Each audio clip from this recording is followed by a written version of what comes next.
जय राधा माधव कुंज बिहारी, जय राधा माधव कुंज बिहारी। गोपी जन वल्लभ गिरिवरधारी, गोपी जन वल्लभ गिरिवरधारी। जशोदानंदन ब्रज जन रंजन, जशोदानंदन ब्रज जन रंजन। जमुना तीरवनचारी, जमुना तीरवनचारी। जय राधा माधव कुंज बिहारी, जय राधा गोपी जन वल्लभ गिरिवरधारी, गोपी जन वल्लभ गिरिवरधारी। हरे कृष्ण कृष्ण कृष्ण हरे हरे, हरे राम राम राम हरे हरे। हरे कृष्ण कृष्ण कृष्ण हरे हरे, हरे राम राम राम हरे हरे। हरे कृष्ण कृष्ण कृष्ण हरे हरे, हरे राम राम राम हरे हरे। हरे कृष्ण कृष्ण कृष्ण हरे हरे, हरे राम राम राम हरे हरे। हरे कृष्ण कृष्ण कृष्ण हरे हरे, हरे राम राम राम हरे हरे। हरे कृष्ण कृष्ण कृष्ण हरे हरे, हरे राम राम राम हरे हरे। हरे कृष्ण कृष्ण कृष्ण हरे हरे, हरे राम राम राम हरे हरे। हरे कृष्ण कृष्ण कृष्ण हरे हरे, हरे राम राम हरे हरे। जय जगन्नाथ जय जगन्नाथ, जय जगन्नाथ स्वामी जय जगन्नाथ, जय जगन्नाथ जय जगन्नाथ, जय जगन्नाथ स्वामी जय जगन्नाथ। जय बलदेव जय बलदेव, जय बलदेव जय सुभद्रा। जय बलदेव जय बलदेव, जय बलदेव जय सुभद्रा। जय कृष्ण बलराम जय कृष्ण बलराम, वृंदावन धाम जय कृष्ण बलराम। कृष्ण बलराम जय कृष्ण बलराम, वृंदावन धाम जय कृष्ण बलराम। जय गौरानिताय जय गौरानिताय, पतित पावन गौरानिताय। गौरानिताय जय गौरानिताय, पतित पावन गौरानिताय। जय जय प्रभुपाद प्रभुपाद प्रभुपाद, जय जय प्रभुपाद, जय जय प्रभुपाद प्रभुपाद प्रभुपाद, जय जय प्रभु। निताय गौर हरि बोल हरि बोल हरि बोल। निताय गौर हरि बोल, निताय गौर हरि बोल हरि बोल हरि बोल। निताय गौर हरि बोल। जय नमो विष्णुपाद परिव्राजकाचार्य अष्टोत्तर शत श्री श्री अभय चरण अरविंद भक्ति वेदांत स्वामी श्रील प्रभुपाद की जय। जय नमो विष्णुपाद परिव्राजकाचार्य अष्टोत्तर शत श्री श्री भक्ति सिद्धांत सरस्वती गोसाई महाराज श्रील प्रभुपाद की जय। अनंत कोटि वैष्णव वृंद की जय। नामाचार्य श्रील हरदास ठाकुर की जय। प्रेम से कहो जय श्री कृष्ण चैतन्य प्रभु नित्यानंद, श्री अद्वैत गदाधर श्रीवासादि गौर भक्त वृंद की जय। जय श्री श्री राधा कृष्ण गोप गोपीनाथ श्याम कुंड राधा कुंड गिरिराज गोवर्धन की जय। पुरुषोत्तम क्षेत्रपुरी नीलांचल धाम की जय। जगन्नाथ बलदेव सुभद्रा सुदर्शन जीव की जय। द्वारका मथुरा धाम की जय। अयोध्या नगरी धाम की जय। राम लक्ष्मण सिया हनुमान की जय। ग्रंथराज श्रीमद् भागवत महापुराण की जय। गंगा मैया जमुना मैया की जय। भक्ति देवी की जय। तुलसी महारानी की जय। समवेत भक्त वृंद की जय। निताय गौर प्रेमानंदे हरि हरि बोल। ठीक है चलो चलो चलो बस। ओम नमो भगवते वासुदेवाय। ओम नमो भगवते वासुदेवाय। ओम नमो भगवते वासुदेवाय।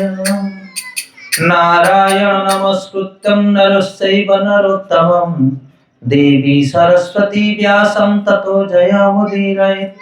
नष्टप्रायेषु अभद्रेषु नित्यं भागवत सेवया। भागवत उत्तम श्लोके भक्तिर्भवति नैष्टिके। हे कृष्ण करुणा सिंधु दीनबंधु जगत्पति। गोपेश गोपिका कांत राधाकांत नमस्तुते। तप्त कांचन गौरांगी राधे वृंदावनेश्वरी। वृषभानुसुते देवी प्रणमामि हरिप्रिये। नमो महवदन्नाय कृष्ण प्रेम प्रदायते। कृष्णाय कृष्ण चैतन्य नाम्ने गौरतिसे नमो। वाञ्छाकल्पतरुभ्यश्च कृपा सिन्धुभ्यैव च पतितानां पावनेभ्यो वैष्णवेभ्यो नमो नमः। नमो विष्णुपादाय कृष्णप्रेष्ठाय भूतले श्रीमते भक्ति वेदांत स्वामिनिति नामिने। नमस्ते सारस्वती देवे गौरवाणी प्रचारिणे। निर्विशेष शून्यवादी पाश्चात्य देशतारिणे। जय श्री कृष्ण चैतन्य प्रभु नित्यानंद श्री अद्वैत गदाधर श्रीवासादि गौर भक्त वृंद। हरे कृष्ण कृष्ण कृष्ण हरे हरे।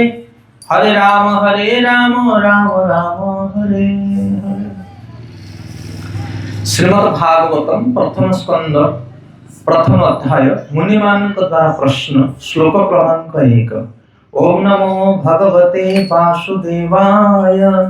जन्मादस्य जतो अन्नयाद इतरतरस्ते अर्थेषु अभिज्ञस्वराट् तेने ब्रह्म हृदय आदि कवये मुह्यन्ति यत् सूरयो। तेजो वारी मृदं यथा विनिमयो तत्र त्रिशोग अमृषा। धाम्ना स्वेन सदा निरस्तकुहकं सत्यं परं धीमहि। अनुवाद। मु वसुदेव नंदन भगवान श्रीकृष्ण को मोर प्रणाम जनाउछि जे कि सर्वश्रेष्ठ सर्वव्यापक एवं साक्षात भगवान अटंती। मु तांको ध्यान करूछि जे कि समस्तंकर अनादि कारण अटंती। जाहांक ठारु समग्र विश्व ब्रह्मांड उद्भव होइछि। जाहांक ठारे रहिछि एवं जाहांक द्वारा एहार ध्वंस साधित हेउछि। मु सेही अनंत प्रकाशमय भगवान को ध्यान करूछि जे कि प्रत्यक्ष एवं परोक्ष भावरे समग्र विश्व ब्रह्मांड को जानुछंती एवं तांकर ऊर्ध्वरे अटंती। से सर्वप्रथमे प्रथम सृष्ट जीव ब्रह्मांड हृदय वैदिक ज्ञान प्रकाश करथिले। ए विश्व मृग तुषातुल्य असार अटे।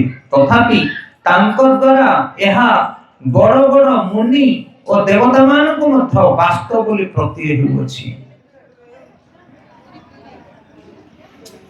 कारण तांको जोगु ही ए भौतिक जगत नाशशील हेले सुद्धा प्रकृतिर त्रिगुण द्वारा गठित होई वास्तविक बोली प्रतीय हेउछि।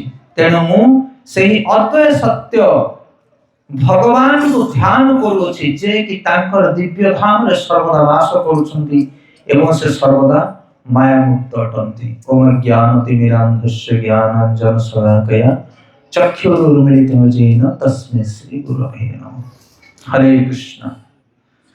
तो बहुत बहुत धन्यवाद। आज ये भागवत कथा सत्र रे आपण माने जो माने उपस्थित अछंती ग्रामवासी एवं जो माने श्रवण करछंती आम कथा को दूर निकट रे जदियो समय ବସିଛନ୍ତି ପାଖରେ ନ ବସିପାରିଲେ ମଧ୍ୟ ସେଥିପାଇଁ ବହୁତ ବହୁତ ଧନ୍ୟବାଦ ଆପଣମାନଙ୍କୁ ଯେ ବାରମ୍ବାର ଆପଣମାନେ ସତ୍ସଙ୍ଗ କାର୍ଯ୍ୟକ୍ରମ କରି ଆସୁଛନ୍ତି। ଦୀର୍ଘ ଦିନ ହେଲା ଆମେ ଆପଣଙ୍କ ଗାଁକୁ ଆସିଛୁ।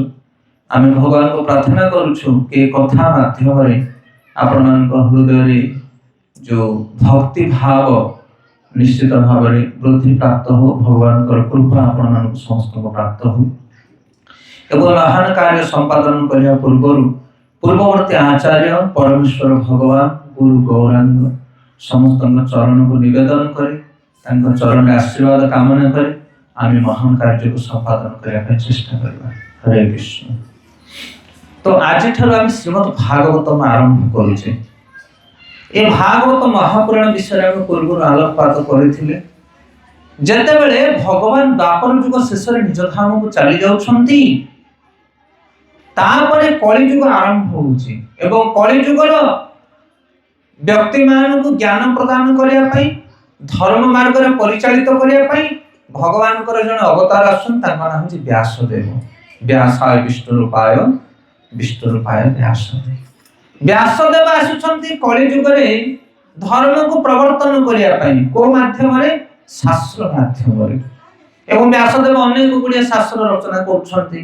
4 ବେଦ, 108 ଉପନିଷଦ, 18 ପୁରାଣ ଏସବୁ କଣ ପାଇଁ ରଚନା କରୁଛନ୍ତି? କାରଣ ଏହାକୁ ପାଠ କରି କଳିଯୁଗର ମନୁଷ୍ୟମାନେ ଧର୍ମ ଅଧର୍ମ ବିଷୟରେ ଜାଣିବେ ଏବଂ ଧର୍ମ ମାର୍ଗରେ ପରିଚାଳିତ ହେବେ। କିନ୍ତୁ ଏ ସବୁ ପୁରାଣ ଶାସ୍ତ୍ର ରଚନା କଲା ପରେ ତାଙ୍କର ଗୁରୁ ସେଠାରେ ନାରଦ ମୁନି ଆସିକି ପହଞ୍ଚିଲେ ବ୍ୟାସଦେବଙ୍କ ଆଶ୍ରମରେ। ବ୍ୟାସଦେବଙ୍କ ଆଶ୍ରମ ହେଉଛି ସରସ୍ୱତୀ ନଦୀ କୂଳରେ ସମ୍ୟାପ୍ରାସ ତାଙ୍କର ଆଶ୍ରମ ନାଁ। ନାରଦ ମୁନି ଆସିଥିଲେ, ପହଞ୍ଚିଲେ, ବ୍ୟାସଦେବଙ୍କୁ କହିଲେ ବ୍ୟାସ ତୁମେ କଣ କରୁଛ? ତାଙ୍କର ଶିଷ୍ୟ। ବ୍ୟାସଦେବ କହିଲେ ଗୁରୁଦେବ, କଳିଯୁଗର ଲୋକମାନଙ୍କୁ ଜ୍ଞାନ ପ୍ରଦାନ କରିବା ପାଇଁ ଧର୍ମ ମାର୍ଗରେ ପରିଚାଳନା କରିବା ପାଇଁ ମୁଁ ଆପଣଙ୍କର ଆଶୀର୍ବାଦକୁ ନେଇ ଅନେକ ଗୁଡ଼ିଏ ପୁରାଣ ଶାସ୍ତ୍ର ବେଦ ରଚନା କରିଛି। ଏବଂ ବ୍ୟାସଦେବ କହିଲେ, ନାରଦ ମୁନି କହିଲେ ଏହା ରଚନା କରି ତୁମେ ସନ୍ତୁଷ୍ଟ ନା ନାହିଁ? ମୋ ମନରେ ସନ୍ତୁଷ୍ଟ ନାହିଁ। ମତେ ଲାଗୁଛି ଯେମିତି କାର୍ଯ୍ୟଟି ସଠିକ ଭାବରେ ସମ୍ପାଦିତ ହେଇନାହିଁ। ଏହାର କାରଣ କଣ? ତାଙ୍କ ଗୁରୁକୁ ପଚାରୁଛନ୍ତି ବ୍ୟାସଦେବ। ମୁଁ ତ ସବୁ ରଚନା କରିଛି, ବେଦ, ଉପନିଷଦ, କର୍ମ କାଣ୍ଡ, ଜ୍ଞାନ କାଣ୍ଡ, ଉପାସନା କାଣ୍ଡ ସବୁ ରଚନା କରିଛି, ତଥାପି ମୋ ମନ ସନ୍ତୁଷ୍ଟ କାହିଁକି? ତାପରେ ନାରଦ ମୁନି କହୁଛନ୍ତି ତୁମେ ଭକ୍ତି ମାର୍ଗ ବିଷୟରେ କିଛି ଲେଖିନ। ସେଥିପାଇଁ କଳିଯୁଗରେ ମନୁଷ୍ୟ ଯେ ପର୍ଯ୍ୟନ୍ତ ଭକ୍ତି ଆଚରଣ ନ କରିଛି ସେ ପର୍ଯ୍ୟନ୍ତ ସେ ଧର୍ମକୁ ଧାରଣ କରିପାରିବ ନାହିଁ। ତ ତାପରେ କଣ କଲେ ନା ନାରଦ ମୁନି ବ୍ୟାସଦେବଙ୍କୁ এই ভগবানଙ୍କର ଦିବ୍ୟ ଗୁଣ ଦିବ୍ୟ ଲୀଳା ବିଷୟରେ କିଛି ଉପଦେଶ ଦେଇକି ଗଲେ। ଶାସ୍ତ୍ରରେ ବର୍ଣ୍ଣନା କରାଯାଇଛି ମାତ୍ର 4ଟି ଶ୍ଲୋକ ନାରଦ ମୁନି ବ୍ୟାସଦେବଙ୍କୁ ପ୍ରଦାନ କଲେ। କେତୋଟି ଶ୍ଲୋକ? 4ଟି। ଆଉ ସେଇ 4ଟି ଶ୍ଲୋକକୁ ବ୍ୟାସଦେବ ନେଇ ତାକୁ ଧ୍ୟାନ କଲେ, ଚିନ୍ତନ କଲେ ଏବଂ ତାପରେ ଆମମାନଙ୍କ ପାଇଁ ସେ 4ଟି ଶ୍ଲୋକରୁ ସେ ବିସ୍ତାର ଏକ ଗ୍ରନ୍ଥକୁ ରଚନା କଲେ। 18,000 ଶ୍ଲୋକ ସମିଷ୍ଟିତ ଏହି ଭାଗବତ ମହାପୁରାଣ। ଦେଖନ୍ତୁ 4ଟି ଶ୍ଲୋକକୁ ବୁଝିବା ପାଇଁ ବ୍ୟାସଦେବ ଆମ ପାଇଁ କେତେ ରଚନା କଲେ? 18,000 ଶ୍ଲୋକ। ମାନେ କେତେ ଗମ୍ଭୀର କଥା ନାରଦ ମୁନି ତାଙ୍କୁ କହିଥିଲେ। ସେଥିପାଇଁ ସାଧୁ ସନ୍ଥ ମୁନି ଋଷିମାନଙ୍କ ଭିତରେ ଯୋଉ ଆଲୋଚନା ହୁଏ ଆମେ ତାକୁ ହଜମ କରିପାରିବା ନାହିଁ ଆମମାନଙ୍କର ବିବ୍ରତ ଚିତ୍ତରେ। ସେଇଥିପାଇଁ ଋଷିମୁନି ମାନେ ଆମ ଉପରେ କୃପା କରି ସେ କଣ କରୁଛନ୍ତି ନା ବିଭିନ୍ନ ସରଳ ଭାଷାରେ ଆମକୁ ଗ୍ରନ୍ଥ ପ୍ରଦାନ କରୁଛନ୍ତି। ତ ବ୍ୟାସଦେବ କଣ କଲେ ନା ଆମକୁ 18,000 ଶ୍ଲୋକ ସମ୍ମିଳିତ ଭାଗବତ ପୁରାଣ ରଚନା କଲେ।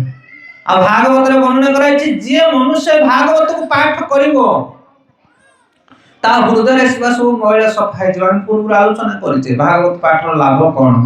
ଯେତେ ଦୁଷ୍ଟ ବ୍ୟକ୍ତି ହଉ, ଯେତେ ଅହଙ୍କାରୀ ହଉ, ଅଭିମାନୀ ବ୍ୟକ୍ତି ହଉ, ଯେତେ କୁକର୍ମ କରିଥାଉ ସିଏ ଯଦି ଭାଗବତ ପାଠ କରିବ ତାହେଲେ ତା ହୃଦୟ ଶୋଧିତ ହବ। ଶୁଣନ୍ତ ସ୍ୱ କଥା କୃଷ୍ଣ ପୁଣ୍ୟ ଶ୍ରବଣ କୀର୍ତ୍ତନ ହୃଦୟସ୍ଥ ଅଭଦ୍ରାଣୀ ବିଧୁନୋତି ସୁହୃତ ସତାମ୍। ନିତ୍ୟଂ ଭାଗବତ ସେବୟା ନଷ୍ଟ ପ୍ରାୟ ସ୍ୱଭଦ୍ରେଷୁ ଭାଗବତ ଉତ୍ତମ ଶ୍ଲୋକେ ଭକ୍ତିର୍ ଭକ୍ତି ନୈଷ୍ଠିକି। କହିଲେ ଯଦି ଜଣେ ଭାଗବତକୁ ପ୍ରତିଦିନ ପାଠ କରିବ ତା ହୃଦୟରେ ଥିବା ଖରାପ ଗୁଣ ସବୁ ନଷ୍ଟ ହେଇଯିବ। ଆଉ ହୃଦୟ ଯେତେବେଳେ ପବିତ୍ର ହେଇଯିବ ସେତେବେଳେ ଭଗବାନଙ୍କ ପ୍ରତି ତାର ଚିତ୍ତ ଆକର୍ଷିତ ହେବ। ଆମ ମାନଙ୍କର ଚିତ୍ତ କୋଉ ପ୍ରତି ଆକର୍ଷିତ ହେଇଛି? କାମିନୀ କାଞ୍ଚନ ପ୍ରତି, ଧନ ଯୌବନ ପ୍ରତି ଆମେ ଆକର୍ଷିତ ହେଇଛେ, ହଁ କି ନା? ଜଗତର ସମସ୍ତ ଜୀବମାନେ ଭଗବାନଙ୍କ ପ୍ରତି, ଭକ୍ତି ପ୍ରତି, ଆଧ୍ୟାତ୍ମିକ ପ୍ରତି ଆମର ରୁଚି ନାହିଁ। ଆଚାର୍ଯ୍ୟ ମାନେ କହନ୍ତି ଯେମିତି ଗୋଟେ ଲୁହା ସବୁବେଳେ ଚିମ୍ବକ ଆଡକୁ ଟାଣି ହେବା କଥା, କିନ୍ତୁ ଲୁହା ଉପରେ ଯଦି ପ୍ଲାଷ୍ଟିକ ରବରର ଆମେ ଆବୃତ ଦେଇଦବା ତାହେଲେ ସେ ଆଉ ଚୁମ୍ବକ ଆଡକୁ ଟାଣି ହବନି। ସେଇଭଳି ଭାବରେ ଆମେ ହଉଛି ଆତ୍ମା, ଆମେ ହଉଛି ପରମାତ୍ମାଙ୍କ ସନ୍ତାନ, ଆମେ ପରମାତ୍ମାଙ୍କ ପ୍ରତି ଆକର୍ଷିତ ହେବା କଥା, କିନ୍ତୁ କାମ, କ୍ରୋଧ, ଲୋଭ ଏସବୁ ବଳୟ ରହିଯାଇଛି ଆମ ହୃଦୟ ଉପରେ। ସେଇଥିପାଇଁ ଆମ ମନରେ ଦୋଷ ଥିବା ଯୋଗୁଁ, ପାପ ଥିବା ଯୋଗୁଁ ଆମେ ଭଗବାନଙ୍କ ଆଡକୁ ଆକର୍ଷିତ ହେଇପାରୁନି। ଗୀତାରେ ଭଗବାନ କହୁଛନ୍ତି ଯେ ସାନ୍ତଗତା ପାପା ଜନନ ପୁଣ୍ୟ କର୍ମଣା ତେ ଦ୍ୱନ୍ଦ୍ୱ ମୋହ ବିମୁକ୍ତା ଭଜନ୍ତେ ମାଂ ଦୃଢ଼ରତା। ହେ ଅର୍ଜୁନ, ଯାହାର ହୃଦୟ ନିଷ୍ପାପ ନିର୍ମଳ, ଯାହାର ହୃଦୟରୁ ସବୁ ପାପ ନଷ୍ଟ ହେଇଯାଇଛି, ଯେ ସା ଅନ୍ତଗତା ପାପା ଜନନ ପୁଣ୍ୟ କର୍ମଣା, ଯେ ଜଗତରେ ପୁଣ୍ୟ କର୍ମା ସାଧୁ ବ୍ୟକ୍ତି, ତେ ଦ୍ୱନ୍ଦ୍ୱ ମୋହ ବିମୁକ୍ତା, ତା ଭିତରେ କୌଣସି ପ୍ରକାର ଦ୍ୱନ୍ଦ୍ୱ ନଥାଏ କିମ୍ବା ମୋହ ଆସକ୍ତି ନଥାଏ। ଏବଂ ସେ କଣ କରେ ନା ଭଜନ୍ତେ ମାଂ ଦୃଢ଼ରତା, ମତେ ଦୃଢ଼ତାର ସହିତ ଭଜନ କରେ। ଯେମିତି ପୂର୍ବରୁ ଆମେ ଶୁଣିଛେ ଧ୍ରୁବ, ପ୍ରହ୍ଲାଦ, ନାରଦ ଏମାନେ ସବୁ ଭଗବାନଙ୍କର ଭଜନ କରୁଥିଲେ, ତାଙ୍କ ହୃଦୟରେ କାମନା, ବାସନା, ଲାଳସା ନଥିଲା, ନିଷ୍କପଟ ଭାବରେ ହରି ଭଜନ କରୁଥିଲେ। ଆମ ହୃଦୟରେ ଯେହେତୁ କାମନା, ବାସନା, କପଟ ରହିଛି, ତେଣୁ ଆମେ ହରି ଭଜନ କରିପାରୁନେ। ହରିଙ୍କ ପ୍ରତି ଆମର ଆକର୍ଷଣ ନାହିଁ। ଆମେ ଯେତିକି ସମୟ ମୋବାଇଲ ଦେଖିପାରିବା, ଆଜି ଆମେ ସେତିକି ସମୟ ଗୀତା ଭାଗବତ ପଢି ପାରୁନେ। ଆମେ ଘର କାମ ଯେତିକି ସମୟ କରୁଛେ, ମନ୍ଦିର କାମ ସେତିକି ସମୟ କରିପାରୁନେ।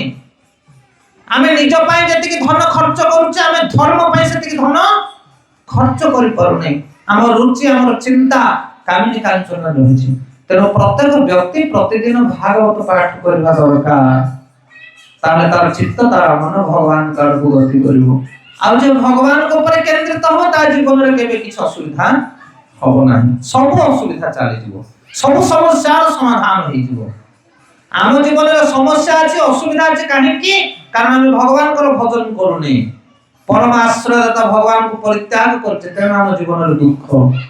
କୃଷ୍ଣ ଭୁଲି ଏହି ଜୀବ ଅନାଦି ବହିର୍ମୁଖ, ଅତଏବ ମାୟା ତାରେ ଦିଏ ବିଷୟ ଆଦି ନାନା ଦୁଃଖ। ଯେତେବେଳେ ଜୀବ କୃଷ୍ଣକୁ ଭୁଲି ଯାଏ, ସଂସାରକୁ ଭୋଗ କରିବା ପାଇଁ ଚେଷ୍ଟା କରେ, ସେତେବେଳେ ମାୟା ତାକୁ ପୀଡ଼ା ଦିଏ, କଷ୍ଟ ଦିଏ। କିନ୍ତୁ ଯେ ଭଗବାନଙ୍କୁ ଭଜନ করে, ସାଧୁ ମାର୍ଗରେ ଯାଏ, ମାୟା ତାର କିଛି କରିପାରେ ନା। ଦୈବୀ ଏଷା ଗୁଣମୟୀ ମମ ମାୟା ଦୁରନ୍ତୟା, ମାମେବ ଯେ ପ୍ରପଦ୍ୟନ୍ତେ ମାୟା ମେତା ତରନ୍ତି ତେ। ଗୀତାରେ ଭଗବାନ କହୁଛନ୍ତି ମୋର ଦୈବୀ ଶକ୍ତି ବଡ଼ ଶକ୍ତିଶାଳୀ, ବହୁତ ବଡ଼ ବଡ଼ ଲୋକମାନଙ୍କୁ ମାୟା ଶକ୍ତିରେ ବିମୋହିତ କରି ପକାଏ। କିନ୍ତୁ ଯିଏ ମୋର ଭଜନ କରେ, ଯିଏ ମୋର ଭକ୍ତି କରେ, ତାକୁ ମାୟା ସ୍ପର୍ଶ କରିପାରେ ନା।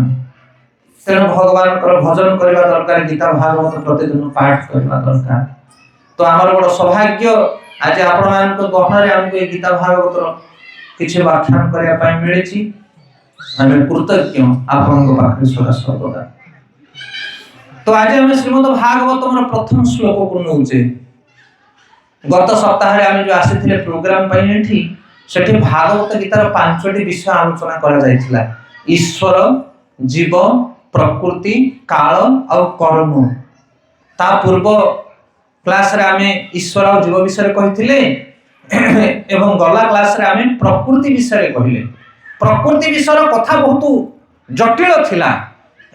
କିଭଳି ଭାବରେ ସୃଷ୍ଟି ତିଆରି ହେଇଛି, 3ଟି ବିଷ୍ଣୁ ଅଛନ୍ତି, 3ଟି ବିଷ୍ଣୁଙ୍କୁ କିଏ ତିଆରି କରୁଛି, ବିଷ୍ଣୁଙ୍କ ଠାରୁ ଏ ଜଗତ ସୃଷ୍ଟି ହେଇଛି। ଗର୍ଭଦୋଷ ବିଷ୍ଣୁଙ୍କର ଗର୍ଭରୁ ବ୍ରହ୍ମା ବାହାରୁଛନ୍ତି, ବ୍ରହ୍ମା ତିଆରି କରୁଛନ୍ତି ବିଶ୍ୱ ବ୍ରହ୍ମାଣ୍ଡକୁ। ବ୍ରହ୍ମାଙ୍କୁ ଜ୍ଞାନ ଦେଇଛନ୍ତି ଭଗବାନ କୃଷ୍ଣ। ଏ ସବୁ ବିଷୟ ବର୍ଣ୍ଣନା କରିଥିଲା ଆମେ ଗତ ସତ୍ରରେ। এই ଶ୍ଲୋକରେ ମଧ୍ୟ ତଦନୁରୂପ ଆଲୋଚନା ସବୁ କରାଯାଇଅଛି, ସମ୍ବନ୍ଧଯୁକ୍ତ। ତେଣୁ এই ଶ୍ଲୋକକୁ ଆମେ ବିଶଦ ଭାବରେ ବୁଝିବା ପାଇଁ ଚେଷ୍ଟା କରିବା। ଏ ଯୋଉ ଶ୍ଲୋକ, ପ୍ରଥମ ଶ୍ଲୋକ, ୟାରି ଉପରେ 7 ଦିନ ହରି କଥା କରାଯାଇ ପାରିବ। ଏ ସାମାନ୍ୟ ଶ୍ଲୋକ ନୁହଁ, ଭାଗବତର এই ପ୍ରଥମ ଶ୍ଲୋକ। এই 3ଟି ଶ୍ଲୋକ ଆମେ ସିରିୟଲ କରିବା। ଆଜି ଏଠି ପ୍ରଥମଟି ନବା, ତାପରେ ଆର କ୍ଲାସରେ ଆଉ ଗୋଟେ 2ଟା ନବା। ବହୁତ ଗମ୍ଭୀର ଶ୍ଲୋକ। भागवतमर प्रथम श्लोक होची ओम नमो भगवते वासुदेवाय, जोटा प्रवचक माने कथाकार माने पाठ करନ୍ତି। तो एठी आचार्य माने कहउछंती कि सर्वप्रथम व्यासदेव हाथ जोड़ी के भगवान को प्रणाम करछंती, वासुदेव को, हे वासुदेव मु तुमको प्रणाम करूछि। आउ काहा को कोन पाए प्रणाम कलेनी, वासुदेव को कोन पाए प्रणाम कले, कारण वासुदेव होछंती सर्वेश्वर, तांको ठार बड़ जगत आ केहि नाहंती। भागवत गीता होची ज्ञानर ग्रंथ, आपनकर आर साइड गीता आलोचना हो। गीता होची ज्ञानर ग्रंथ, जणे जदि गीता को सठिक भाव रे पढिबो ए जगतर कोनोसी ज्ञान जानिया पय बाकी रहबो नाही। सब विषय वर्णन करा छै गीता रे। आ गीता रे गोटे सुंदर श्लोक रहिछि जोथरे वर्णन करा जायछि, बहु नाम जन्म नामन्ते ज्ञानवान मा प्रपद्यन्ते वासुदेवं सर्वमिति सो महात्मा सुदुर्लभ। भगवान कहउचंती ए ज्ञानी माने बहुत जन्म ज्ञान ग्रहण कला परे, ज्ञानर चरम सीमा रे पहुंचिला परे से माने जानंती, कोन जानंती ना वासुदेवं सर्वम इति, माने वासुदेव होचंती सर्वसर्वा, ता पछुको आउ किछि नाही। बुझि पारले, सब मूल आधार, सब वस्तुर, सब द्रव्यर, सबर मूल स्रोत होचंती वासुदेव, तांको पछुको आउ ए जगत रे किछि नाही, बा तांको ठारू सब किछि सृष्टि हेछि। सेते वासुदेवं सर्वम इति सो महात्मा सुदुर्लभ, सेही भले महात्मा माने जगत रे दुर्लभ। को भले महात्मा ना जो माने जानि छंती कि वासुदेव होछन जगत रे सर्वसर्वा, तांको छडा जगत रे आउ कि श्रेष्ठ व्यक्ति नाहंती। एई कथा एठी भागवत रे प्रथम वर्णन करा होछि। जोठी गीता सरिबो सेठी भागवत आरंभ हबो। जने जे भगवान को जानिला परे गीता सरला, गीता रे ज्ञान दिया जायछि, जो विषय में आलोचना करथिले, जीव जगत विषय, संसार विषय, प्रकृति विषय, कर्म विषय, काल विषय, अनेक अनेक कथा वर्णन करायछि गीता रे। किंतु गीतार सार निर्जास होछि भगवान वासुदेवं सर्वमिति। सेथे भगवत गीता रे भगवान कहउचंदी सर्व धर्मान परित्यज्य माम एक शरण व्रज अहं तम सर्व पापेभ्यो मोक्षयिष्यामि मा शुच। हे अर्जुन, ए जगत रे जते प्रकार तथाकथित धर्म अछि ताको परित्याग करि तुमे मोर शरण जाओ, बास मु तुमको सब पाप रे मुक्त कर देबी, मोक्षयिष्यामि मा शुच, मोर सूचना करो। सेथे आमे माने भाग्यवान जे आमे माने भागवत को पाइछे। आज ठर भागवत कथा हम आरंभ करबा। तो प्रथमे कहउछन्ती व्यासदेव कहउछन्ती ओम नमो भगवते वासुदेवाय, मु वासुदेव को प्रणाम करूछि। आ तारपरे एई श्लोक रे चारोटी पांचोटी स्तर रे वासुदेवकर गुणगान करा जाय अछि।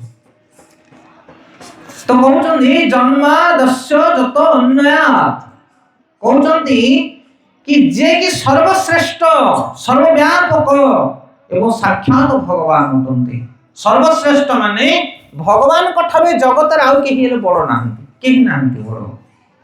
एबे देखंतु बेले बेले बापा पुओ दि जण थिबे, पुओ जदी कोनोसी जगह रे भलो चाकरी टे पाइला, तहसील ले हो किबा पुलिस रे हो, आ बाप को जदी दरकार अछि सिग्नेचर टे पुओ पाख मध्य जाय कि से कोन बुझि परतो ने स्टाम्प टे मारि सिग्नेचर पके के आनियो, कारण पोस्ट अनुसार सब चाली छि। बापा हेले मध्य पुओ पाख कागज खंडे धरि कि जीवो। किंतु भगवान ए जगत को जतले आसନ୍ତି सिए मध्य बापा भाव रे का ग्रहण करନ୍ତି, सिए मध्य गुरु भाव रे का ग्रहण करନ୍ତି, हो कि नहीं। भगवान कृष्ण जतले आस्तले पांडव मान को जेमति ज्येष्ठ पांडव युधिष्ठिर महाराज को प्रणाम करथले, कुंती महारानी को प्रणाम करथले, हेले से कोन छोट हे गेले कि सेठी ना। गीता रे भगवान कह जाय छ अच्युत बोली, से कोन करते भगवान ना बेले बेले लीला करନ୍ତି ए जगत रे आसी आम मान को शिक्षा दा पय बेले बेले कोन करନ୍ତି से ना लीला करନ୍ତି, किंतु से केबे हेले छोट होती नाही। सकाळ पाइले कुंती महारानी के भगवान देखि चरण स्पर्श करନ୍ତି कुंती महारानी करो, किंतु जते बेले भगवान द्वारकापुर को प्रत्यावर्तन करछन हस्तिनापुर रु, सेतले कुंती महारानी देखि भगवान को प्रार्थना करछन। हरि बोल उल्टी जाय छि पाठ। हां, नमस्ते पुरुषोत्तम ईश्वर प्रकृति परम अलक्ष्य सर्वभूतानाम अंतर बहिर अवस्थितम।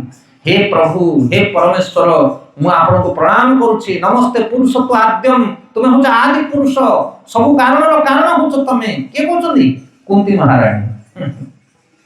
अलक्ष्य सर्वभूतानाम अंतर बहिर अवस्थितम, তুমি অন্তর অছে বাহারে অছ সব জায়গায় অছ কিন্তু কৌশি জীব তোমাকে দেখি পারতে না তুমি হচ্ছ পরম তুমি হচ্ছ পরমেশ্বর কুন্তি মাকে প্রার্থনা করছেন ହେଲେ କୁନ୍ତି ତ କହିବା କଥା ଇଏ ମୋ ପୁତୁରା ଆକୁ ମୁଁ କଣ ପାଇଁ ପ୍ରଣାମ କରିବି ସେଥିପାଇଁ ଭଗବାନ ହଉଛନ୍ତି ସର୍ବଶ୍ରେଷ୍ଠ এই ଜଗତରେ ତାଙ୍କଠାରୁ ଶ୍ରେଷ୍ଠ କେହି ହେଲେ ନାହାନ୍ତି ହସ୍ତିନାପୁରରେ ଯେତେବେଳେ ରାଜସ୍ୱ ଯଜ୍ଞ କରାଯାଉଥିଲା ବଡ ବଡ ମୁନି ଋଷି ସାଧୁ ସନ୍ଥ ମାନେ ଉପସ୍ଥିତ ଥିଲେ ହଜାର ହଜାର ସାଧୁ ସନ୍ଥ ବିଜ୍ଞ ପଣ୍ଡିତ ବ୍ରାହ୍ମଣ ସମସ୍ତେ ଥିଲେ କିନ୍ତୁ ଅଗ୍ରପୂଜ୍ୟ କାହାକୁ କରାଗଲା ସେଠି ରାଜସ୍ୱ ଯଜ୍ଞରେ ଭଗବାନ କୃଷ୍ଣଙ୍କୁ କରାଗଲା ତ ଏଇଭଳି ଭାବରେ ଅନେକ ଜାଗାରେ ଆମେ ଦେଖିଛେ ଭଗବାନ ହଉଛନ୍ତି କୃଷ୍ଣ ହଉଛନ୍ତି ସର୍ବେଶ୍ୱର ତାଙ୍କଠାରୁ ସବୁ କିଛି ବାହାରିଛି ସେଥିପାଇଁ କହୁଛନ୍ତି ସେ ହଉଛନ୍ତି ସର୍ବଶ୍ରେଷ୍ଠ ସର୍ବବ୍ୟାପକ ଏବଂ ସାକ୍ଷାତ ଭଗବାନ ସର୍ବବ୍ୟାପକ ମାନେ ଭଗବାନ ସବୁ ଜାଗାରେ ଅଛନ୍ତି ପ୍ରତି କଣ କଣରେ ଅଛନ୍ତି ମୁଁ ତାଙ୍କୁ ଧ୍ୟାନ କରୁଛି ଯେ କି ସମସ୍ତଙ୍କର ଅନାଦି କାରଣ ଅଟନ୍ତି ଅନାଦି କାରଣ ମାନେ କଣ ଅନାଦି ମାନେ ଯାହାଙ୍କ ଠାରୁ ସମସ୍ତେ ବାହାରିଛନ୍ତି ଯେମିତି ଆମେ ଗତ ଥର ଆଲୋଚନା କରୁଥିଲେ ଏ ସଂସାରକୁ ତିଆରି କରିବା ପାଇଁ ଭଗବାନ ତିନୋଟି ବିଷ୍ଣୁଙ୍କୁ ତିଆରି କଲେ ଏ ତିନୋଟି ବିଷ୍ଣୁ କୋଉଠୁ ବାହାରିଲେ କୃଷ୍ଣଙ୍କ ଠାରୁ ବାହାରିଲେ ତା ବିଷୟରେ ଆଗକୁ ଗଲେ ଆମେ ପଢିବା ଭଲ କି ନାହିଁ ସେଇ କଥା ସମସ୍ତଙ୍କୁ ମୁହ୍ୟମାନ କରେ ଆମେ ସମସ୍ତେ ଜାଣିଛୁ ବିଷ୍ଣୁ ହଉଛନ୍ତି ସର୍ବଶ୍ରେଷ୍ଠ ବିଷ୍ଣୁଙ୍କ ଠାରୁ ସବୁ ଅବତାର ମାନେ ବାହାରନ୍ତି ହଁ କି ନାହିଁ ଆମେ ଏଇ କଥା ଜାଣୁ ବିଷ୍ଣୁ ହଉଛନ୍ତି ସଂସାରର ମୂଳ ଆଧାର କିନ୍ତୁ ବିଷ୍ଣୁ ଗୋଟିଏ ନୁହଁ ବିଷ୍ଣୁ ତିନିଟା ଅଛନ୍ତି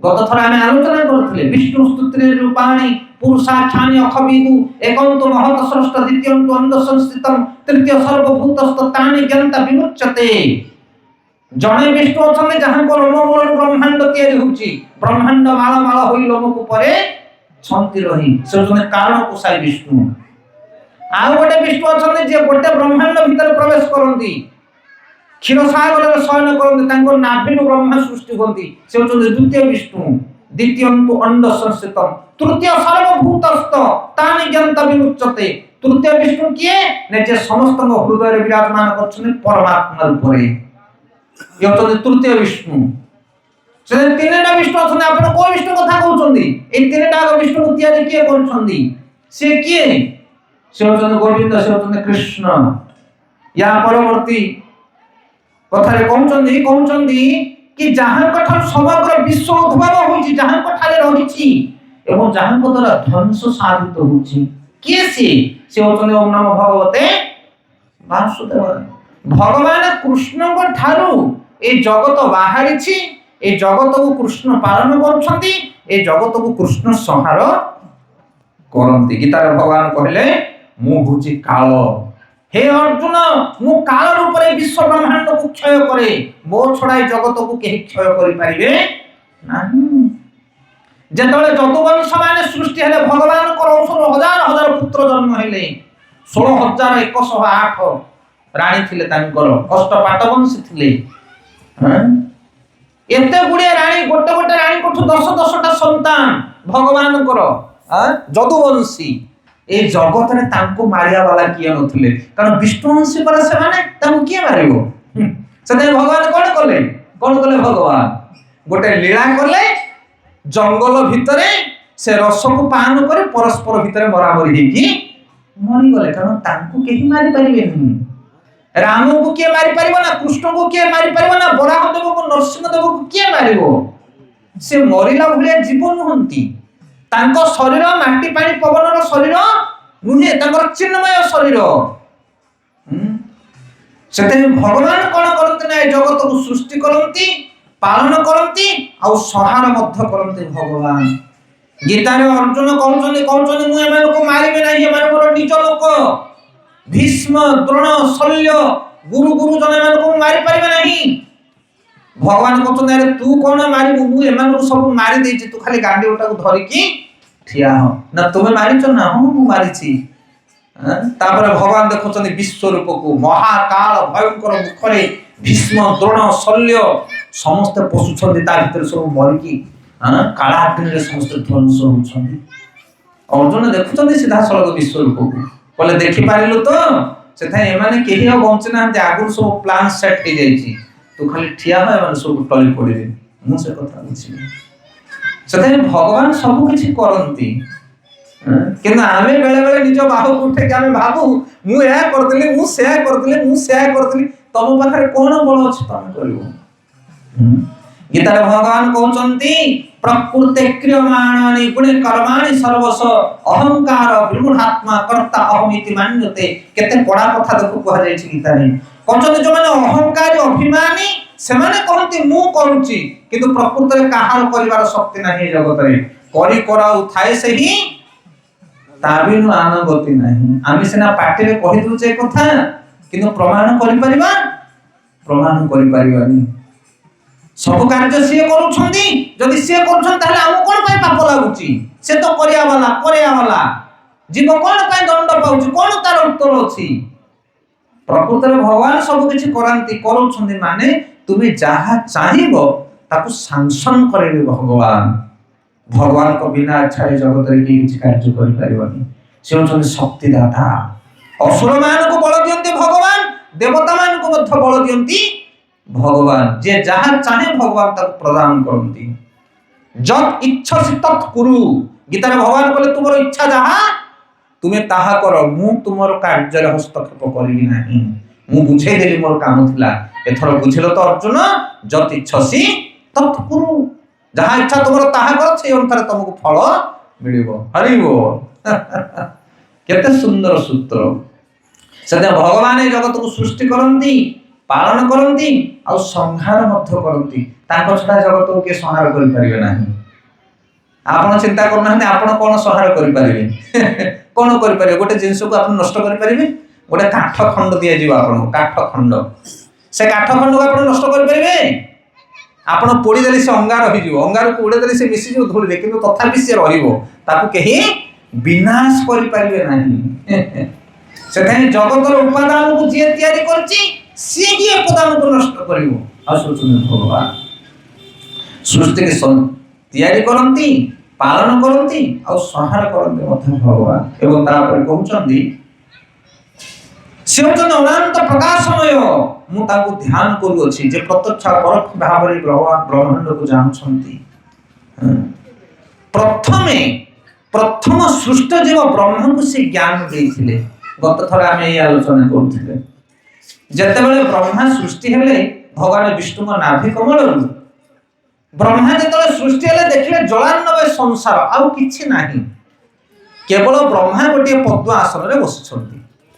ତାପରେ ବ୍ରହ୍ମା ଚତୁର୍ଦିଗକୁ ଚାହିଁଲେ, ସେ ଭାବି ପାରିଲେନି ମୁଁ କିଏ କୁଆଡୁ ଆସିଛି ବୋଲି। ବିଚାର କରନ୍ତୁ ଆପଣ ମାନେ ସେ ସ୍ଥିତିକୁ। ତାପରେ ବ୍ରହ୍ମା ବହୁ ସମୟ ପର୍ଯ୍ୟନ୍ତ ଚିନ୍ତା କଲେ, ଭାବିଲେ, ପରିକଳ୍ପନା କଲେ।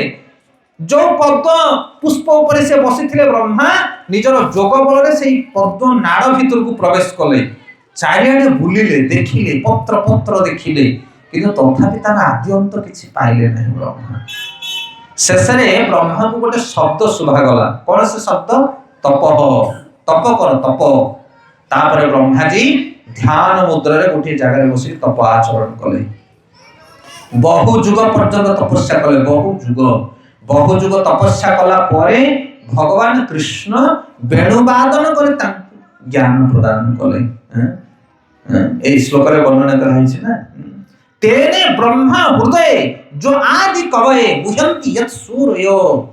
तेने ब्रह्म हृदय, ब्रह्मांकर हृदय जे ज्ञान प्रदान करेले, आदि कवि ब्रह्मांकर हृदय जे ज्ञान प्रदान कले से होचन भगवान। हेले ब्रह्मा को हृदय प्रथमे ज्ञान पशिला। को ज्ञान ना संसार को तैयारी करिवार प्लान टा भगवान कृष्ण प्रथमे देले तपस्या कला परे। आ तापरे ब्रह्मा जतले ज्ञान को जानिले, तापरे से गोटे गीत गाइले, से कवि बोली ताको कहा जायछि। आपण जानिछन ब्रह्मा से गीतटा जो गाइले की गीत सिए? ताको कहे ब्रह्म संहिता।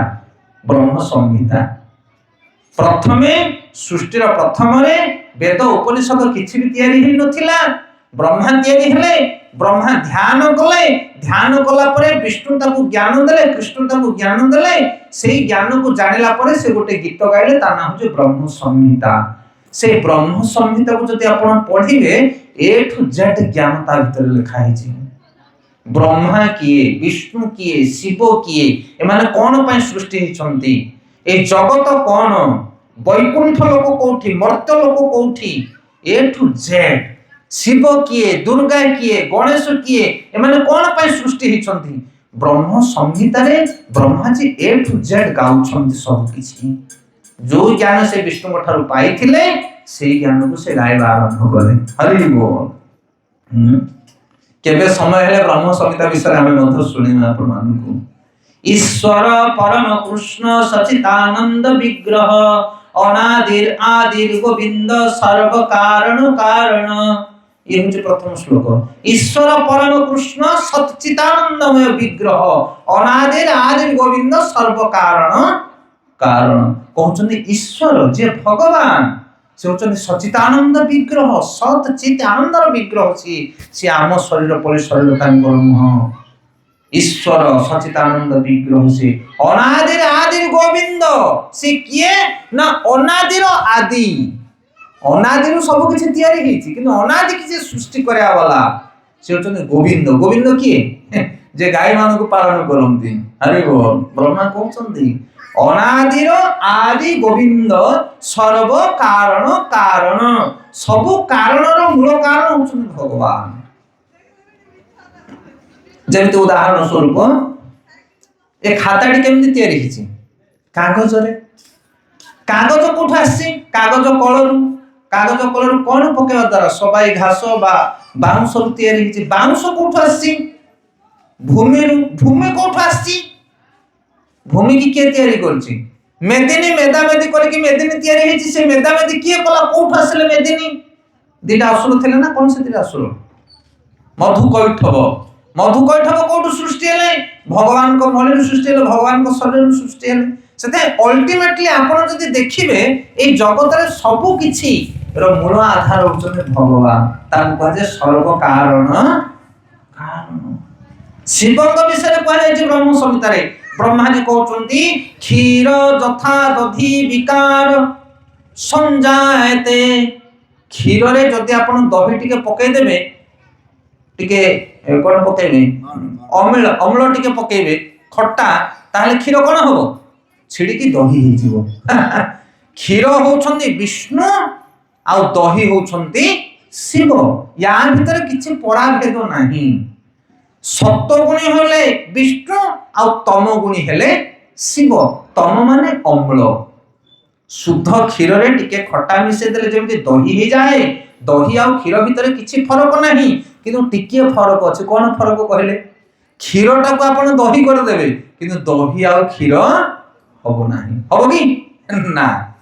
सेताई क्षीर को चाहिए दही करियो किंतु दही आ क्षीर हबोनी। सेताई शिव तत्व होचंती से होचंती तम गुणी तत्व। टिके मिश्रण अछि विष्णु तत्व रे सेथिरे। एकदा के कहउचंती? ब्रह्मा कहउचंती। कहउचंती क्षीर जथा दधि विकार विशेष योग्य। विशेष कार्य पाई स्वतंत्र सेवा पाई रे बोली विष्णु शिव रूप को धारण करे। शिवंकर आवश्यक अछि संहार पाई, सेते स्वयं विष्णु शिव रूप को धारण करे। केते सीक्रेट कथा। राम किए? रामादि मूर्ति सुकला नियमेन तिष्ठान नाना अवतार करोद भुवनेषु किंतु कृष्ण स्वयं समभवत् परम पुवनाय गोविंदमादि पुरुषोत्तमहं भजामि। कहिले राम आदि मूर्ति सु कला नियमेन तिष्ठान। जाहांकर कला बा शक्ति रु रामंक भली हजार हजार मूर्ति तयारी होंती। सी होउछंती ईश्वर। से होउछंती गोविंद। गोविंदंकर देहरु हजार हजार अवतार तयारी होंती। कते की कहउछंती? ब्रह्मा कहउछंती सृष्टि पूर्वरु। कारण फॉर्मूला से पाइछंती, प्रथमे सूत्र पाइछंती, नॉलेज पाइछंती। से से वर्णना करछंती। एबे आपण जो 10 अवतार पढुछंती से कोन गाउछंती?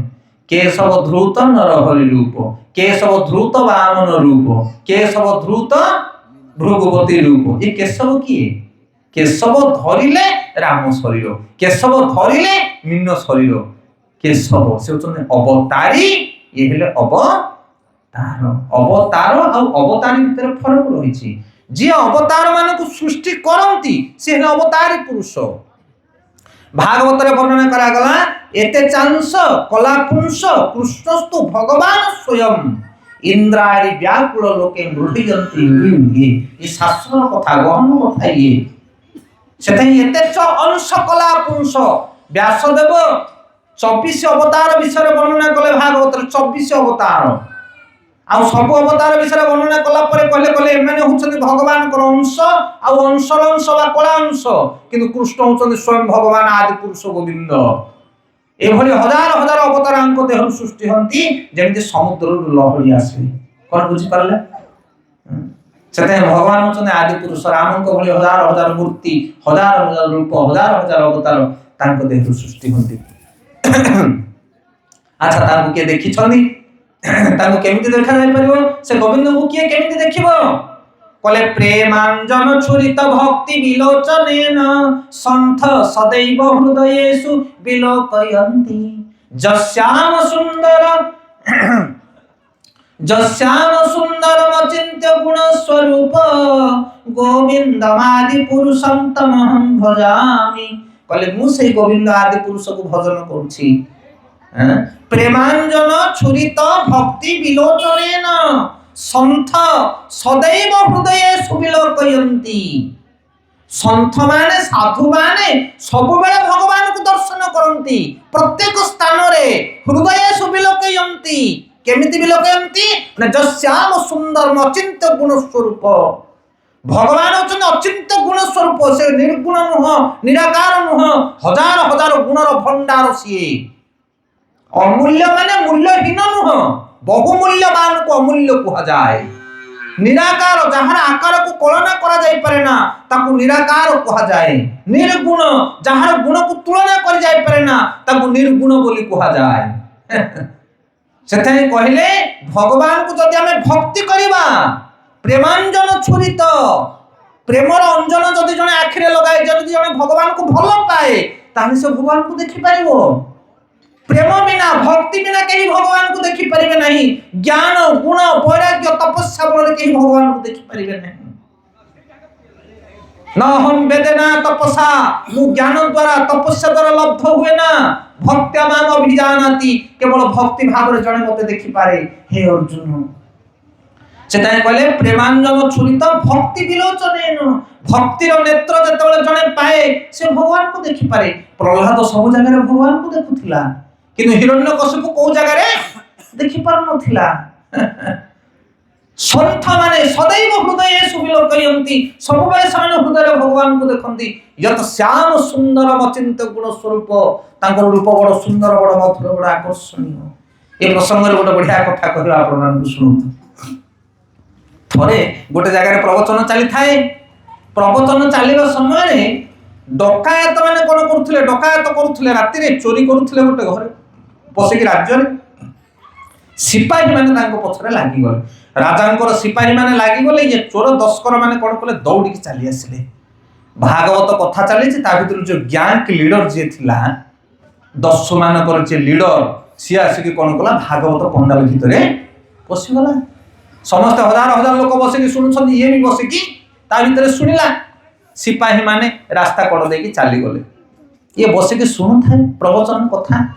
ସାଧୁ ମହାତ୍ମା ସେଦିନ ବୃନ୍ଦାବନରେ ଭଗବାନ କୃଷ୍ଣଙ୍କର ଗୋଚାରଣ ବିଷୟରେ କହୁଥାନ୍ତି। କେମିତି ଭଗବାନ କୃଷ୍ଣ ଛୋଟିଆ ରୂପରେ, ପାଦରେ ହୀରା ଲୀଳା ମୋତି ମାଣିକ ଖଚିତ ପାଉଁଜି ପିନ୍ଧିଛନ୍ତି, ବାହୁଟି ପିନ୍ଧିଛନ୍ତି, ଅଣ୍ଟାରେ ଅଣ୍ଟା ପଟି ବାନ୍ଧିଛନ୍ତି, ମଣିମୁକ୍ତାର ହାର ପିନ୍ଧାଇ ଦେଇଛନ୍ତି ଯଶୋଦା ମାତା, ପାଗଡ଼ି ବାନ୍ଧି ଦେଇଛନ୍ତି। ଭାଇ ବଳରାମ ସଖା ସୁଦାମା ସୁବଳଙ୍କ ସହିତ ବାଛୁରୀ ମାନଙ୍କୁ ଦେଇକି ଭଗବାନ କଣ କରୁଛନ୍ତି ନା ବୃନ୍ଦାବନ ଅରଣ୍ୟକୁ ଯାଉଛନ୍ତି। ଏଇ କଥା ସବୁ ବିଚାର ଶୁଣୁଛନ୍ତି ସାଧୁ ସବୁ ବସିକି ସାଧୁ ସନ୍ଥ ମାନେ। ଯେତେବେଳେ ପ୍ରବଚନ ସରିଲା, ଯିଏ ଯାହା ବାଟରେ ଗ୍ରାମବାସୀ ଚାଲିଗଲେ। ଏଥର ମହାତ୍ମା ସାଧୁ ଯିଏ ମଠରେ ଥିଲେ ଆଶ୍ରମରେ, ସେ ତାଙ୍କର ବେଡିଂ ବିସ୍ତାର ବାନ୍ଧିକି ମଠକୁ ଗଲେ ଶୟନ କରିବା ପାଇଁ ଭୋଜନ କରିକି। ଏଇ ସମୟରେ ସେ ଯୋଉ ଦସ୍ୟୁ ମାନଙ୍କର ଲିଡର ଥିଲା, ସେ ଯାଇକି ସାଧୁଙ୍କ ବେକରେ ହରିବୋଲ ପକେଇଦେଲା ଗାମୁଛା। କହିଲା, ଏ ସାଧୁ, ମୁଁ ହଉଛି ଗୁଣ୍ଡା ମାନଙ୍କର ଲିଡର, ସର୍ଦ୍ଦାର। ନା ଆରେ ବାବା, ମୋ ପାଖରେ କାହିଁ କାନ୍ଧରେ ଟାଉଲ ପକଉଛୁ? ମୋ ପାଖରେ ତ କିଛି ନାହିଁ, ଧନ ସମ୍ପତ୍ତି ଯାହା ଅଛି ନେଇଯା, ଗୀତା ଭାଗବତ ନେ। ନା ନା ନା ନା, ଆଜି ଯୋଉ ପ୍ରବଚନରେ ତୁମେ କହୁଥିଲ ଗୋଟେ ଛୋଟିଆ ପିଲାଟେ ଅଛି, ହୀରାଲୀଳା ମୋତିମାଣିକ ପିନ୍ଧୁଛି, ଏକୁଟିଆ ଜଙ୍ଗଲକୁ ଯାଉଛି, ସେ କୋଉଠି ଯାଉଛି ମତେ କହ ତା ଆଡ୍ରେସ। ମୁଁ ବି ଯିବି ତାକୁ ଲୁଟ୍ କରିବି। ଆରେ ବୋଲ, ତାର ସବୁ ଅଳଙ୍କାର ଛଡେଇ ଆଣିବି ମୁଁ। ଇଏ ହସିଲା, କହିଲା, ଆରେ ବାବା, ସିଏ ବୃନ୍ଦାବନରେ ସେ ଭଗବାନ କୃଷ୍ଣ କଥା ନା, ସେ ଭଗବାନ ହଉ କିଏ ହଉ, एकुटिया जाऊँगी जंगल भितर को सखा मान सहित गाई चरिया मु जाई सब लुट कर पड़ी आसी हीरा लीला मोती माणिक कह सत कथा कौन तो मारदेवी साधु कहले तू जाऊनु जा वृंदावन जो कोकिल सुंदर भाव में गान करुथिबो जमुना नदी बहुथिबो सुखद मलय बहुथिबो गाई बस्सा माने बुलुथिबे गोपा गोपांगना माने समस्त सेवारत थिबे सेई जगह होची वृंदावन पचारि पचारि चली जा वृंदावन सबुदिन भगवान लीला करुछन हरि बोल एथर ये चोर कौन कला दस्यु चलीला कला जीवी गोटे थर एमती लुटिबी जे आउ लुटिया को पड़िबो नाही हीरा लीला मोती माणिक गोटे छोट बालक पिंधि बुलुची जंगल रे ये भाई चलीला दिन पर दिन मास पर मास चली चली जाके पहुंचला वृंदावन रे मन रे आशा रखिता कृष्ण ठार सब लुटि नेमी जाके पचाला कला आज्ञा एटा वृंदावन ना हां एटा वृंदावन ना एठी नंद बाबा को घर कोटा ना ए से पहाड़ ऊपर नंद बाबा को घर ना गाई चरिया पई कोठी जानती कृष्ण ना ए होची गोवर्धन पहाड़ एठी सब बले जानती गाई चरिया पई वृंदावन लोक माने कहले तापरे से कौन कला नंद बाबा घर सीधा वृंदावन भितर लुचिकी बसिला राति हो जाए पहुंचु पहुंचु सकाल पाइला काक पिक माने राब देले ये दस्यु जगिकी बसी थाए तापर किछि समय परे झुमुर झुमुर आवाज होगी पाउंची बाजिला हंबारड़ी सुभिला गाई गोठ घंटी घागुड़ीर स्वन करी गाई गोठ आसुछन्ती ता पछरे कृष्ण बलराम तांकर सांग माने सब आसुछन्ती हरि बोल कारण तांको से कोन देखा गला तो कली जुगरा कोन भगवान अछन्ती किने दस्यु विश्वास करजे भगवान एबे भी आसुछन्ती बोली आ सतु सत दस्यु को देखा गला कि गाय पल सहित कृष्ण बलराम आसुछन जेमिति साधु कहिथिले मयूर पुछ बांक चुलिया जेमिति अंटारे पट्टी सिंगा बेणु सब किछि देखिला एक्युरेट जेमिति सेमिति कला हां ये ताहाले कृष्ण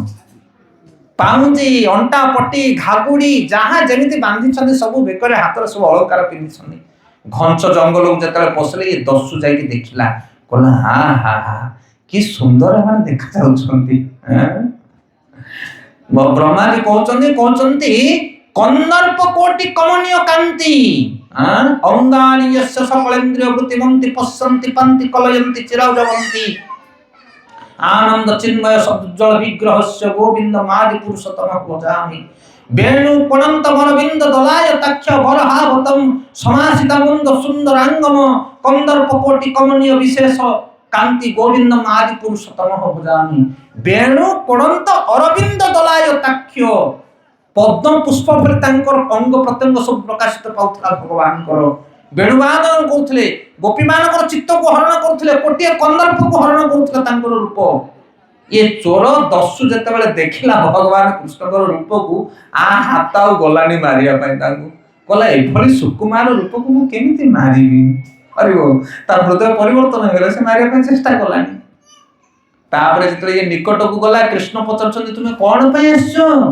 किए तमे हम वृंदावन ले तो तमे आगरु केबे हम देखिनो ना मु होची दस्यु मानकर लीडर ना तुमे कोन पई आछो ठीकी कोन पई आछो लुटिबो आछो ना मु तमरो हीरा लीला मोती माणिक सब लुटिया पई आस्तली किंतु तमको देखि कि मोर लुटिया पई इच्छा होई नारी एई जाका दरकार तमको नियो सब नै जाओ कृष्ण बलराम तांकर हाथरु पादरु बेकुरु सब बाहर करके ता गंठली करके दे देले काहू से चोर कहले ने आउरी अछि हमर जसोदा मा केते हम भाई नै जाय सब कहला मु एबे चिपि नै तुमको आउरी 2-3 दिन देखि तुम रूप देखि कि मो मन भरि जाउछि अरे वो से चोर आउ 2-3 दिन रहिला कृष्णकर से जो वन विहार लीला को देखिला गोचारण लीला को देखिला तापरे गंठली के धरि कि मन खुशी रे आसिला कोठी की मठ को जो एड्रेस पाई जाइथिला कहला अधा अधा करिया बाजी की कहि जाइछि आसे की गंठली खोली देला बाबाजी देखि आश्चर्य कला रे ये कोन ना जाइथिली सेठी की वृंदावन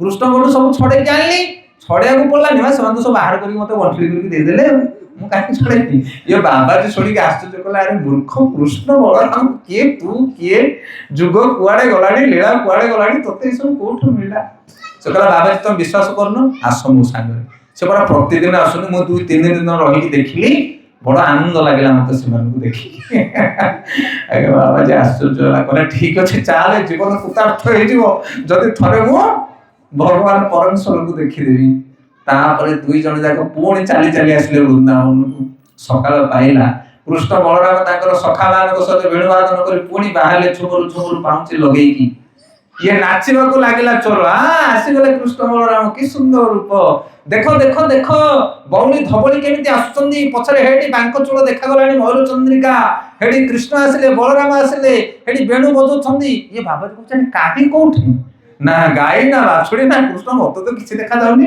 किंतु बाबाजी के चोर देखु थाए एडी देखो आगर पळेला बौलटा ता पछरे हेडी बलराम जाउछंदी ता पछरे हे से जो लंबी बाछुड़टा जाउची ये खाली आ करी के अमथा बाबाजी आपको किछि देखा जाउनी अरे वो शेष बाबाजी कांदीबाकू लागिला कहला हे प्रभु श्याम सुंदर ए ज्ञान गारिमा बलरे मु आपन को देखि परिबी नाही ई चोरटे आपन को देखि के नाचुची किंतु मो पाखरे कोन अभाव रहिला मु आपन को दर्शन पाई परनी दया करे आपन मते कृपा करन प्रभु तापर ये चोर कहूचे कृष्ण को कहउछने कृष्ण ये कोन बाबाजी देखि परनी कि तुमको ना मते देखि परिबो नाही बाबाजी ना मु देखि दउछ ना तो हृदयटा निर्मल कपट नाही तो हृदय किंतु बाबाजी से गीता भागवत पढुची बहु कपट अछि अरे ओ पातर अंतर उच्च नीच को देखुची बाबाजी से ता आखि मु देखा ना ताको टिको कृपा करो कृष्ण कृपा करो के कहउची चोर कहउची बाबाजी की कृपा करो ये वर्तमान स्थिति एबोले हेलानी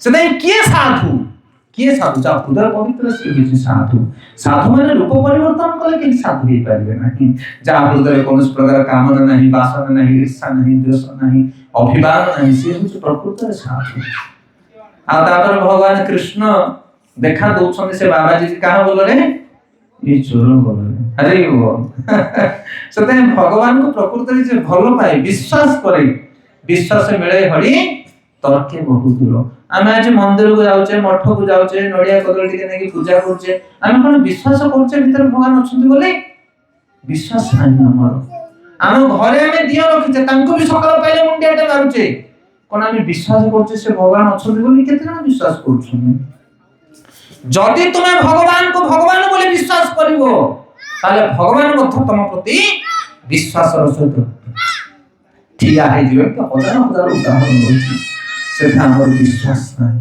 तो ब्रह्मा जी कहउछन जे भगवान को फल पाए भगवान को सेवा करे भगवान से प्रत्येक स्थान रे देखि पाए प्रेमानंद चरित भक्ति दिलोचन तो ए प्रसंग रे हम एक कथा कहउथिले कि ब्रह्मा जी प्रथम ज्ञान प्राप्त हेले आ ज्ञान पाइला परे जगत को तयारी करिया पई चेष्टा करूछन आ प्रथम लेखुछन ब्रह्म संहिता जो विषय हम आलोचना करथिले ब्रह्म संहिता समस्त ज्ञान आधार सेते कहउछन्ती कथा गान नाट्य वंशी गमन अपि जते बेले वृंदावन धाम रे भगवान को जो निज धाम रहिची से धाम रे जो माने कथा कहନ୍ତି से कथा सब गीत भलिया ही जाए वृंदावन धाम रे जो माने चाली की जानती से माने सब नाच कला भलिया लागନ୍ତି माने एते दिव्य स्थान से आ से दिव्य स्थान सबले चिरस्थायी हेकि थाए सेठी प्रलय न थाए आ भगवान गोविंद से जगह रहନ୍ତି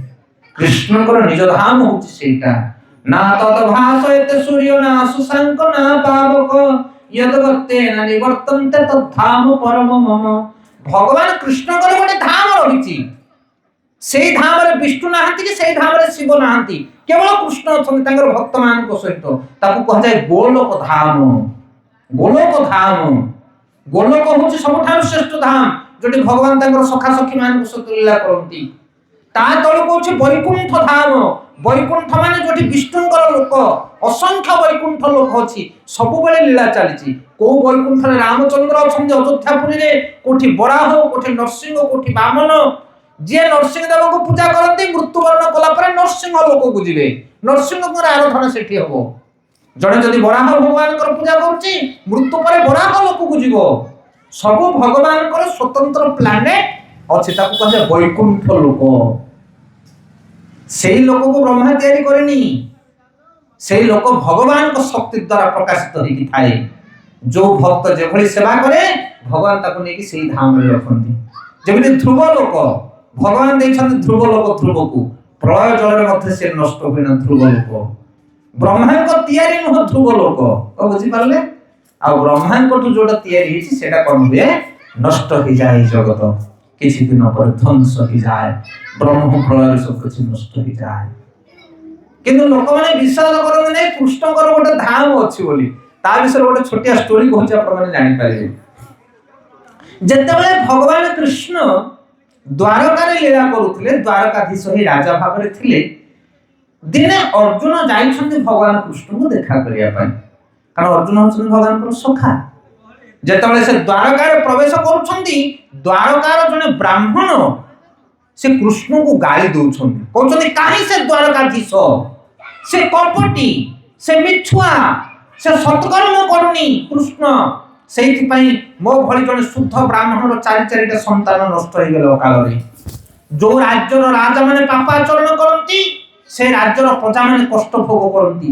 ସେଥିପାଇଁ ଏ ରାଜ୍ୟର ରାଜା ହଉଛି ପାପଚାରୀ। କାହାକୁ ଗାଳି କରୁଛନ୍ତି? କୃଷ୍ଣଙ୍କୁ, ଦ୍ୱାରକାଧୀଶଙ୍କୁ। ଅର୍ଜୁନ ସେଇ ରାସ୍ତାରେ ଯାଉଥିଲେ। ଅର୍ଜୁନ କହିଲେ କଣ କହିଲ ବ୍ରାହ୍ମଣ, କୃଷ୍ଣ ହଉଛନ୍ତି ପାପାଚାରୀ, ସେ ପୁରା ଧର୍ମବନ୍ତ ପୁରୁଷ, ତମେ ଏମିତି କେମିତି କଥା କହୁଛ? ନା ସେ ଯଦି ଧର୍ମବନ୍ତ ହେଇଥାନ୍ତେ ତାହେଲେ ମୋର ପୁଅ ମାନେ କାହିଁକି ଅକାଳରେ ମୃତ୍ୟୁବରଣ କରୁଛନ୍ତି?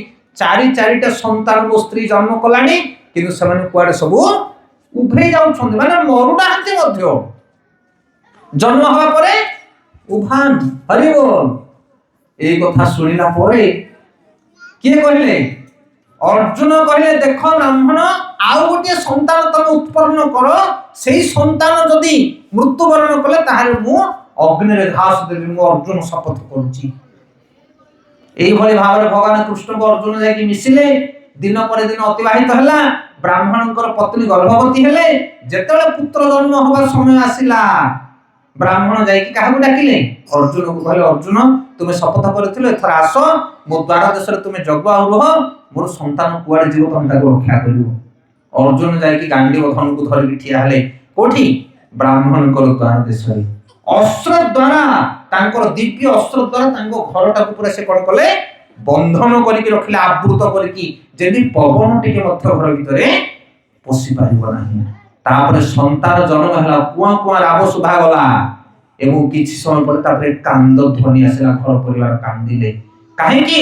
କାରଣ ଛୁଆ ଜନ୍ମ ହେଲା ପରେ ଆଉ ଛୁଆ ନାହିଁ, ଗୁପ୍ତ ହେଇଗଲା ପୁନର୍ବାର। ଏଥର ବ୍ରାହ୍ମଣ ପୁଣି ଆସିକି ଗାଳି ଦେଲା ଅର୍ଜୁନକୁ, କହିଲା କି ଧର୍ମବନ୍ତ ତୁମେ, ତୁମେ ପରା ରକ୍ଷା କରିବ ମୋ ସନ୍ତାନକୁ କହୁଥିଲ, ଦେଖ ମୋ ସନ୍ତାନ ବର୍ତ୍ତମାନ କୁଆଡେ ଚାଲିଗଲା। ଅର୍ଜୁନ ଆଶ୍ଚର୍ଯ୍ୟ ହେଲେ। ଅର୍ଜୁନ ଏତେ ଶକ୍ତିଶାଳୀ ଥିଲେ, ଆପଣମାନେ ଶୁଣିଥିବେ ଅର୍ଜୁନଙ୍କ କଥା। ଅର୍ଜୁନ ଧନୁର୍ବିଦ୍ୟା ଶିକ୍ଷା କରିବା ପାଇଁ ସ୍ୱର୍ଗକୁ ମଧ୍ୟ ଯାଇଥିଲେ, ଇନ୍ଦ୍ରଙ୍କ ଠାରୁ ସିଏ ଉପହାର ପାଇଥିଲେ। ସେଥିପାଇଁ ଅର୍ଜୁନ ସ୍ୱର୍ଗ, ମର୍ତ୍ତ୍ୟ, ପାତାଳ ତିନି ଭୁବନ ଯାକ ଖୋଜି ପକେଇଲା, କିନ୍ତୁ କୌଣସି ଜାଗାରେ ସେ ବ୍ରାହ୍ମଣର ସନ୍ତାନକୁ ପାଇଲା ନାହିଁ। ଏବଂ ଶେଷରେ ଅର୍ଜୁନ ଅଗ୍ନି ପ୍ରଜ୍ୱଳିତ କରି ଝାସ ଦେବାକୁ ପ୍ରସ୍ତୁତ ହେଲେ। କାରଣ ଇଏ ଯେହେତୁ ଶପଥ କରିଥିଲେ କ୍ଷତ୍ରିୟ ବଂଶ। এই ସମୟରେ କୃଷ୍ଣ ଆସିକି ତାଙ୍କୁ ରୋକିଦେଲେ, କହିଲେ ସଖା, ତୁମେ ବର୍ତ୍ତମାନ ଆତ୍ମହତ୍ୟା ଦେବା ଦରକାର ନାହିଁ, ଯୋଉଠି ଛୁଆମାନେ ଅଛନ୍ତି ମୋ ସାଙ୍ଗରେ ଆସ ଆଣିବା। ଆଉ ଭଗବାନ କୃଷ୍ଣ ନିଜ ରଥକୁ ଧରିଲେ, ରଥକୁ ଚଲେଇଲେ କୃଷ୍ଣ, ଆଉ ସାରଥୀ ଭାବରେ ବସିଲେ କିଏ? ରଥରେ ବିରାଜମାନ କଲେ ଅର୍ଜୁନ, ଏବଂ ରଥକୁ ଧରିକି ଦୁଇ ଜଣ ଯାକ ଚାଲିଲେ। କୁଆଡେ ଚାଲିଲେ? ଏ ଭୌତିକ ଜଗତକୁ ପାର ହେଇକି ଗଲେ, ବ୍ରହ୍ମ ଲୋକକୁ ଟପିକି ଆଗକୁ ଗଲେ ଉପରକୁ। ତାପରେ ଦେଖିଲେ ଭୌତିକ ଜଗତକୁ ଗୋଟେ ଆବରଣ ରହିଛି। ଯେମିତି ଆମେ ପଢୁଛେ ଭୂମି, ଆପ, ଅନଳ, ବାୟୁ, ଖମ୍, ପଞ୍ଚଭୂତ ଅଛି, ସେଇଭଳି ଏ ଭୌତିକ ଜଗତର ବାହାରେ ଗୋଟେ ଲେୟର ରହିଛି। সেই ଲେୟରକୁ ଅତିକ୍ରମ କରିକି କୌଣସି ଜୀବ ବାହାରକୁ ଯାଇପାରିବ ନାହିଁ, ଗୋଟେ ଆବରଣ ରହିଛି। ଆଉ ତା ଭିତରେ ଗୋଟେ ଛୋଟିଆ ସୁରାକ ଅଛି, ତା ଭିତରେ ରଥକୁ ପୁରେଇଲେ କିଏ? କୃଷ୍ଣ। ସେ ଭିତରେ ରଥ ଚାଲିଲା। କେତେ ସମୟ? ବହୁ ଦିନ ପର୍ଯ୍ୟନ୍ତ ତା ଭିତରେ ରଥ ଚାଲିଲା, ସେ ଫାଙ୍କ ଭିତରେ, ସୁଡ଼ଙ୍ଗୀ ଭିତରେ। ଆଉ ଦୀର୍ଘ ଦିନ ପରେ ଆଉ ଗୋଟେ ଦୁନିଆରେ ସେମାନେ ପହଞ୍ଚିଲେ। সেই ଦୁନିଆରେ ପହଞ୍ଚିଲା ପରେ ଦେଖିଲେ ସେଠି ଅନନ୍ତ ଶୟନ କରିଛନ୍ତି ଭଗବାନ ବିଷ୍ଣୁ, ଆଉ ତାଙ୍କର ରୋମମୂଳରୁ ବୈକୁଣ୍ଠ, ଯୋଉ ସବୁ ବିଶ୍ୱ ବ୍ରହ୍ମାଣ୍ଡ ତିଆରି ହେଉଛି, କାରଣ ଗୋସାଇ ବିଷ୍ଣୁଙ୍କ ପାଖରେ ଯାଇକି ପହଞ୍ଚିଲେ। କିଏ? କୃଷ୍ଣ ଆଉ ଅର୍ଜୁନ। ଏବଂ ସେଇଠିକି ଗଲାବେଳେ ଦେଖିଲେ ସେ ପାଞ୍ଚଟାକ ସନ୍ତାନ ସେ ବିଷ୍ଣୁଙ୍କ ପାଖରେ ଅଛନ୍ତି। ଆଶ୍ଚର୍ଯ୍ୟ ହେଲେ ଅର୍ଜୁନ, କହିଲେ ଏଇ ଜାଗାକୁ ତ ମୁଁ କେବେ ଆସିନି। କୃଷ୍ଣ କହିଲେ ତୁମେ କଣ ଏ ଭୌତିକ ବ୍ରହ୍ମାଣ୍ଡରେ କେହି ହେଲେ ଏଠିକି ଆସିପାରିବେନି, ନା ବ୍ରହ୍ମା, ନା ଶିବ, ନା ବିଷ୍ଣୁ, ଏଇ ଭିତରକୁ କେହି ହେଲେ ଆସିପାରିବେ ନାହିଁ। ଇଏ ହଉଛନ୍ତି କାରଣ ଗୋସାଇ ବିଷ୍ଣୁ। ବୁଝିପାରିଲେ କି ନା? ଦେବତା ମାନଙ୍କ କଥା ଛାଡ, এই ଜାଗାକୁ କେହି ଆସିପାରନ୍ତି ନାହିଁ। ତାହେଲେ ଇଏ କିଏ? ନା ଇଏ ହଉଛନ୍ତି ମୋର ଅଂଶ। ଇଏ ଭୌତିକ ଜଗତକୁ ସୃଷ୍ଟି କରିବାର ମୂଳ ଆଧାର ଏଇ ବିଷ୍ଣୁ। ଏବଂ ବିଷ୍ଣୁ କୃଷ୍ଣଙ୍କୁ ଦେଖିଲା ମାତ୍ରକେ ପ୍ରଣାମ କଲେ। हरि बोल। अर्जुन आहुरी आश्चर्य हेले ताले ये किए जे मो पाखरे ठिया छथि कहले हे प्रभु परमेश्वर आपनकर समय एबे हेई गलानी आपण वर्तमान प्रत्यावर्तन करंतु निज धामକୁ आ मु आपनको तो देखि पारुनी केबे एमितिका सेवा मते देइछथि जे एठी मो सेवा मु करूची सेथि पई छळरे संतान मानकु हरण करी आनिली जाफरे आपण आसले मु आपनकर दर्शन करि पारिनी आ एहा मते थिला हम मानकु शिक्षा एवं अर्जुन को शिक्षा हेतला कृष्णकर इच्छा रे माने अपहरण हेथिले को माने ब्राह्मण संतान माने तो पुनर्बार से संतान मानकु धरि कि सुरंगी भितर पसिक से माने आसले ब्राह्मण को ताकर संतान देले ए जो सुरंगीटा कोन ए भौतिक जगत बाहर गोटे लेयर रही से लेयर केमिति कार आलोक वर्ष आपण माने जानि सुनिछन वाटा माने आलोक वर्ष माने कोन आलोक वर्ष माने जदि आपण टॉर्च एठी लगेबे केते सेकंड भीतर केते किलोमीटर जीव सी तार गणना भी अछि राइट मु जानेनी सारा माने जानिथिबे सेते टॉर्च जदि स्टार्ट कलो त कहै लाइट रो बेग जदि गोटे वर्ष लाइट एमिति गति करबो जति की बाट जीव ताको कहै गोटी आलोक वर्ष केते ठीक हो चिंता करूँ से ये जो पृथ्वी माटीर आवरण रही अग्निर आवरण रही पवन आवरण रही भूमि आप अनल वायु ये जो आवरण ये हूँ आलोक वर्ष थिकनेस एते मोटा आवरण से आवरण को भेद कर भौतिक जगतर कौन वस्तु बाहर को जापर ना बाहर वस्तु भीतर को आसपार अच्छा ये सुरंगी केमिति है ना जेतेबेले बामन देव तांकर तृतीय पाद को उठेइथिले बलि महाराजंकर दान ग्रहण करिया पई तृतीय पाद को उठेबा समय रे सेही पाद जाई कि भूमंडल रे आवरण रे बाजिथिला आ सेतेबेले ता क्रैश हेतिला फाटिथिला आ से बाहर आसीथिला जल से जल होची कारण कुसाई जल जो जल रे भगवान विष्णु शयन करछन कारण कुसाई विष्णु सर्व कारण विष्णु प्रथम विष्णु से विष्णु जो जल रे शयन करछन सेही जल रो किछि जल ए फाट देकी भूमंडल भीतर को आसिला आ ताहा बामन देवंकर चरण रे पड़ी से चरण को धौत कर तळु को खसिला तापर ताको ब्रह्मा कमंडल दे धरले हरि बोल ताको ढालिले ईश्वर को जटा को तापर से गंगा बही आसिला ये होची इतिहास सेथे ये सुरंगी ए आवरण ए विष्णु आ ए जो ब्राह्मणकर जो पुत्रंकर हरण एई कथा आमे बुझी परिबा भौतिक जगत बाहर जने विष्णु अछंती आवश्य मध्य कृष्णंकर अंश होता ये हला भौतिक जगतर आवरण आ परे हला कारण कोसाई जहां विष्णु तैयारी होती ब्रह्मांड तैयारी हुए आ से जो जल रे शयन करछने ताकू कहा जाय ब्रह्मांड ताकू कहा जाय केते सुंदर गोटे कहत तार नाम अछि की नदी गोटे बिरजा नदी ताकू कहा जाय बिरदारी घर बिरजा नदी से बिरजा नदी को अतिक्रम कला परे आसे वैकुंठ लोक मु मैप ता आज आनी पालेनी मोर मन पड़लानी गोटे मैप मु आनी केबे देखिबी आपण मान ए जो भौतिक जगत माटी पानी पवन रे तयारी जो ब्रह्मांड रहिछि आकु भेद कला परे बिरजा नदी आसे बिरजा नदी रे भगवान शयन करछन कारण कुसाई विष्णु बिरजा नदी के पार कला परे आसे नित्य कैलाश भुवन माने जोठी सदाशिव रहंती सदाशिवଙ୍କ ठाରୁ शिव तत्व आसे सदाशिवଙ୍କ ପରେ आसुछि रामଙ୍କର अयोध्यापुरी द्वारकापुरी मथुरापुरी जोठी भगवानଙ୍କର नित्य लीला सेठी चली सेटा को ब्रह्मा तयारी करनांदी एवं तापरे आसुछि वैकुंठ मंडल जोठी विष्णुଙ୍କର अवतार माने रहंती एवं तापरे आसुछि गोलोक धाम माने जोठी भगवान कृष्ण लीला करंती तो एई भली भाबरे ये हला मटेरियल वर्ल्ड आ से हला स्पिरिचुअल वर्ल्ड आध्यात्मिक जगत सेठी कोन से विकार नहीं क्रोध नहीं अहंकार नहीं अभिमान नहीं आ आम मान करे जो भौतिक ब्रह्मांड तयारी हिची ब्रह्मांड द्वारा एटा होची 14 भुवन केते भुवन 14 भुवन तळु को 7 ऊपर को 7 7 7 14 भुवन प्लानेटरी सिस्टम एटा तयारी हिची सेते आज काली विज्ञान केते बाट पहुंची छी किछि आविष्कार करछि किंतु शास्त्र सठिक भाबरे आगरु सब वर्णना करि रखिछि आगर विज्ञान विश्वास करू नथिला गछलता मानक भितरे प्राण अछि बोली विश्वास करथले कि ना जड़े वैज्ञानिक थिले तांको नाम होची जगदीश चंद्र बोस सिए प्रथम बाहर कले कि गछ भितरे प्राण अछि तापर विज्ञान बिलीव कला अच्छा ता पूर्व प्राण थिला ना नहीं थिला किंतु तो आविष्कार कराय नथिला ସେଟା ଭଗବାନ ବୋଲି ଜଣେ ଅଛନ୍ତି, କୃଷ୍ଣ ଆଦି ପୁରୁଷ ଅଛନ୍ତି, ତାଙ୍କ ଠାରୁ ବିଭିନ୍ନ ପ୍ରକାର ଡିପାର୍ଟମେଣ୍ଟ ସବୁ ସୃଷ୍ଟି ହେଇଛନ୍ତି। ଏଇ ଯୋଉ ବୈକୁଣ୍ଠ ଜଗତ କଥା ମୁଁ କହିଲି, ସଦାଶିବଙ୍କର ଆଳୟ, ତାପରେ ରାମଙ୍କର ଯୋଉ ନିତ୍ୟ ଅଯୋଧ୍ୟାପୁରୀ, ଦ୍ୱାରକା, ମଥୁରା, ବୈକୁଣ୍ଠ ଲୋକ, ଗୋଲୋକ ଲୋକ, ଇଏ ସବୁ ଭଗବାନ ସିଧାସଳଖ ପ୍ରତ୍ୟକ୍ଷ ଭାବରେ ତାକୁ କଣ କରନ୍ତି ନା ଚାଳନା କରନ୍ତି। କିନ୍ତୁ ଏଇ ଭୌତିକ ଜଗତ ଯୋଉ ତିଆରି ହେଇଛି, ଆକୁ ବ୍ରହ୍ମା, ବିଷ୍ଣୁ, ମହେଶ୍ୱର ପାଳନ କରନ୍ତି ଏବଂ ଦେବତା ମାନେ ଆକୁ ସଞ୍ଚାଳନ କରନ୍ତି। କିନ୍ତୁ ସେଇ ଦିବ୍ୟ ଜଗତରେ ନା ଦେବତା ନା ଅନ୍ୟ କୌଣସି କାହାର ଆବଶ୍ୟକ ନାହିଁ। ସେଠି ସମସ୍ତେ ଦିବ୍ୟ, ସେଠି ମାଟି ପାଣି ପବନ ନାହିଁ, ଅହଙ୍କାର ନାହିଁ, ଅଭିମାନ ନାହିଁ, ସମସ୍ତେ ଭଗବାନଙ୍କ ସେବାରେ ନିତ୍ୟଯୁକ୍ତ ଥାନ୍ତି। ସେଥିପାଇଁ ଜୀବ, ଏଟା ଆମେ ଜେଲରେ ପଡିଛେ, ଭୌତିକ ଜଗତ ବ୍ରହ୍ମାଣ୍ଡ ହଉଛି ଜେଲ। ଏଠି ଆମକୁ ଶରୀର ମିଳିଛି, ଯୋଉ ଶରୀର ସକାଳ ସନ୍ଧ୍ୟା ପର୍ଯ୍ୟନ୍ତ ଆମକୁ କଷ୍ଟ ଦଉଛି ନା ନାଇଁ? ଦେଖ, ଶରୀର ଏକଦମ ଯଦି ଫିଟ୍ ଅଛି ତାହେଲେ ଠିକ, ଯଦି କାନଟା ଟିକେ ଟାଣିଲା ବୋଲେ ତମର ଖିଆ ପିଆ ବନ୍ଦ ହେଇଯିବ ସବୁ, ଦାନ୍ତ ଯଦି ଟିକେ ବିନ୍ଧିଲା ତାହେଲେ ପୁରା ଡିପାର୍ଟମେଣ୍ଟ ବନ୍ଦ। ବୁଝିପାରୁଛ ନା ନାଇଁ? ଏତେ ବଢିଆ ଶରୀର ପାଇଁ ଝାଷ୍ଟା କାଷ୍ଟା, ଯଦି କୋଉଠି କଣ ଟିକେ ବି ଯଦି ହେଇଗଲା ବୋଲେ ଗଲା। ହେଲେ କି ସୁଖ ପାଉଛେ ଆମେ ଶରୀରରୁ। କିନ୍ତୁ ଦେବତା ମାନେ ଦିବ୍ୟ ଶରୀର ପାଇଛନ୍ତି। ଆମର ଏ ଶରୀରଟା ହଉଛି ସବୁଠାରୁ କଦର୍ଯ୍ୟ ଶରୀର, ଥାର୍ଡ କ୍ଲାସ ଶରୀର। ଏ ଶରୀରଟା କୋଉଥିରେ ତିଆରି ଦେଖୁନ? ଏ ଶରୀର ମଳ ମୂତ୍ର ଗନ୍ଧକୀରେ ଭରି ହେଇଛି ଶରୀର, ଆଉ ତାକୁ ଆମେ ଯତ୍ନ କରିକି ରତ୍ନ ଭଳିଆ ରଖିଛେ, କିନ୍ତୁ ଲମ୍ବା ସମୟ ରହିବ। ସବୁଠାରୁ ବେକାର ଶରୀର ଏଇଟା। ଆଠାରୁ ବହୁତ ବଢିଆ ବଢିଆ ଶରୀର ଦେବତା ମାନଙ୍କର। ଆଉ ସବୁଠୁ ସୁନ୍ଦର ଶରୀର ହଉଛି ଗୋଲକ ଧାମରେ ଭଗବାନ କୃଷ୍ଣ ଚନ୍ଦ୍ରଙ୍କର। ହରେ କୃଷ୍ଣ। କୃଷ୍ଣଙ୍କର ରୂପ ହଉଛି ସବୁଠୁ ସୁନ୍ଦର, ରାଧାରାଣୀଙ୍କ ରୂପ, ଗୋପୀ ଗୋପାଳ ମାନଙ୍କର ରୂପ ସବୁଠାରୁ ସୁନ୍ଦର, ଦିବ୍ୟ ଶରୀର ସେମାନଙ୍କର।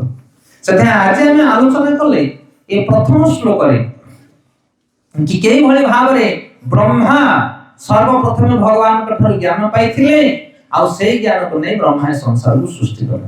ଏବଂ ତାପରେ କହୁଛନ୍ତି, ଦିଟା ପଏଣ୍ଟ ରହିଛି। କହିଲେ ସର୍ବପ୍ରଥମେ ପ୍ରଥମ ସୃଷ୍ଟି ଜୀବ ବ୍ରହ୍ମାଙ୍କ ହୃଦୟରେ ବୈଦିକ ଜ୍ଞାନ ପ୍ରକାଶ କରିଥିଲେ କିଏ? ଓಂ ନମଃ ଭଗବତେ ବାସୁଦେବ। এই বিশ্ব মৃগ তୃଷାତୁଲ୍ୟ ଅସାର ଅଟେ, ତଥାପି ତାଙ୍କ ଦ୍ୱାରା ଏହା ବଡ଼ ବଡ଼ ମୁନି ଓ ଦେବତା ମାନଙ୍କୁ ମଧ୍ୟ ବାସ୍ତବ ବୋଲି ପ୍ରତୀୟ ହେଉଅଛି। କାରଣ ତାଙ୍କ ଯୋଗୁଁ ହିଁ ଭୌତିକ ଜଗତ ନାଶଶୀଳ ହେଲେ ସୁଦ୍ଧା ପ୍ରକୃତିର ତ୍ରିଗୁଣ ଦ୍ୱାରା ଗଠିତ ହୋଇ ବାସ୍ତବିକ ବୋଲି ପ୍ରତୀୟ ହୁଏ। ହରେ କୃଷ୍ଣ।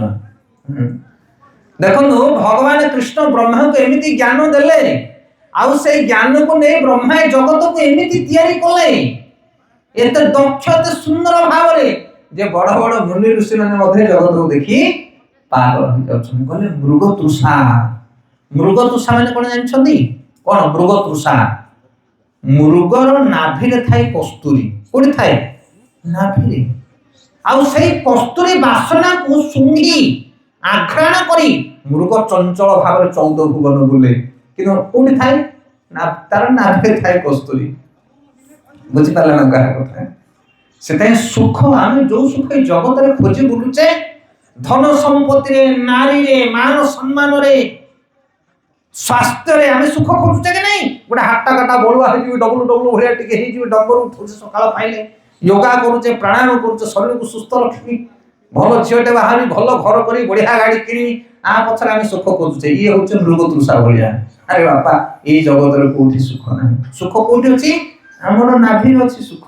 ତା ମାନେ ଯଦି ଆମେ ଭଗବାନଙ୍କର ଆରାଧନା କରିବା, ଭକ୍ତି ଆରାଧନା ଯଦି ଆମେ କରିବା, ଆତ୍ମ ତତ୍ତ୍ୱକୁ ଯଦି ଆମେ ଉପଲବ୍ଧି କରିବା, ତାହେଲେ ପ୍ରକୃତରେ ଆନନ୍ଦ ଆମକୁ ମିଳିବ। ଆନନ୍ଦ ଏଇ ଜଗତରେ ନାହିଁ। ସେଥିପାଇଁ କହୁଛନ୍ତି, ବ୍ୟାସଦେବ ଲେଖୁଛନ୍ତି, এই ଜଗତଟାକୁ ଏମିତି ବାଗରେ ତିଆରି କରୁଛନ୍ତି ଭଗବାନ, ଏତେ ସୁନ୍ଦର ଭାବରେ ତିଆରି କରୁଛନ୍ତି ଯେ ସମସ୍ତଙ୍କର ଆଖି ଏଠି ଜଳକା ଖାଇଯିବ। ଖାଉଛି ନା ନାଇଁ ଜଳକା?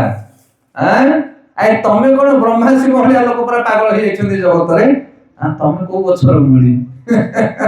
ସେଥିପାଇଁ ଜଗତରେ ସମସ୍ତେ ପାଗଳ। କୌଣସି ନା ବସ୍ତୁ ପଛରେ ଆମେ ସମସ୍ତେ ଧାଇଁଛେ। କି ଧନ ପଛରେ, କି କାମିନୀ ପଛରେ, କି ମାନ ସମ୍ମାନ ପଛରେ, ସମସ୍ତେ ପାଗଳ ଭଳି ଦୌଡୁଛନ୍ତି। ସମସ୍ତଙ୍କୁ ବାନ୍ଧିକି ରଖିଛି ଜଗତ। କିନ୍ତୁ ସିଏ ହଉଛି ମୁକ୍ତ ପୁରୁଷ। କିଏ? ଯେ ଭଗବାନଙ୍କ ଚରଣରେ ଆଶ୍ରୟ ନେଇଛି, ତାଙ୍କୁ ଏକ ଜଗତର କୌଣସି ଦ୍ରବ୍ୟ ବାନ୍ଧି ପାରିବେନି। ନା ମାନ ସମ୍ମାନ ପ୍ରତିଷ୍ଠା କିଛି ଦରକାର ନାହିଁ ସେମାନଙ୍କୁ। ମୁକ୍ତ ପୁରୁଷ। ହରି ବୋଲ। ସେଭଳି ପୁରୁଷ ଜଗତରେ ଗୋଟିଏ ଗୋଟିଏ। ସେଥିପାଇଁ କମ ସେ କମ ଆମେ ସେଇ ସ୍ତରକୁ ନ ଯାଇ ପାରିଲେ ମଧ୍ୟ ଟିକେ ଜାଣି ନେବା ଦରକାର ଯେ ସେଭଳିଆ ଗୋଟେ ରେଞ୍ଜ ଅଛି। ହରି ବୋଲ। ସେଥିପାଇଁ କମ ସେ କମ ଜାଣି ଦିଅ ଯେ ଏଇ ଟାର୍ଗେଟ ଆମର ଅଛି ଜୀବନରେ, କେବେ ସେ ଦିନ ଆସିବ। ମନା ନାହିଁ ଆମେ ଘର ସଂସାର କରିଛେ, ପିଲା ଛୁଆ ପରିବାର ଅଛନ୍ତି, ଜମି ବାଡି ଅଛି, नो डाउट ସମୟ ଅଛି, ଗୃହସ୍ଥ ହେଇଛ, ଘର ସଂସାର ଚଳଉଛ, କାମ କର, ଖଟ, ପରିଶ୍ରମ କର, କିନ୍ତୁ ଜୀବନର ଲକ୍ଷ୍ୟକୁ ସବୁବେଳେ ସମ୍ଭାଳିକି ଥାଉ। ଗୀତା ଭାଗବତ ପଢୁଥାଉ।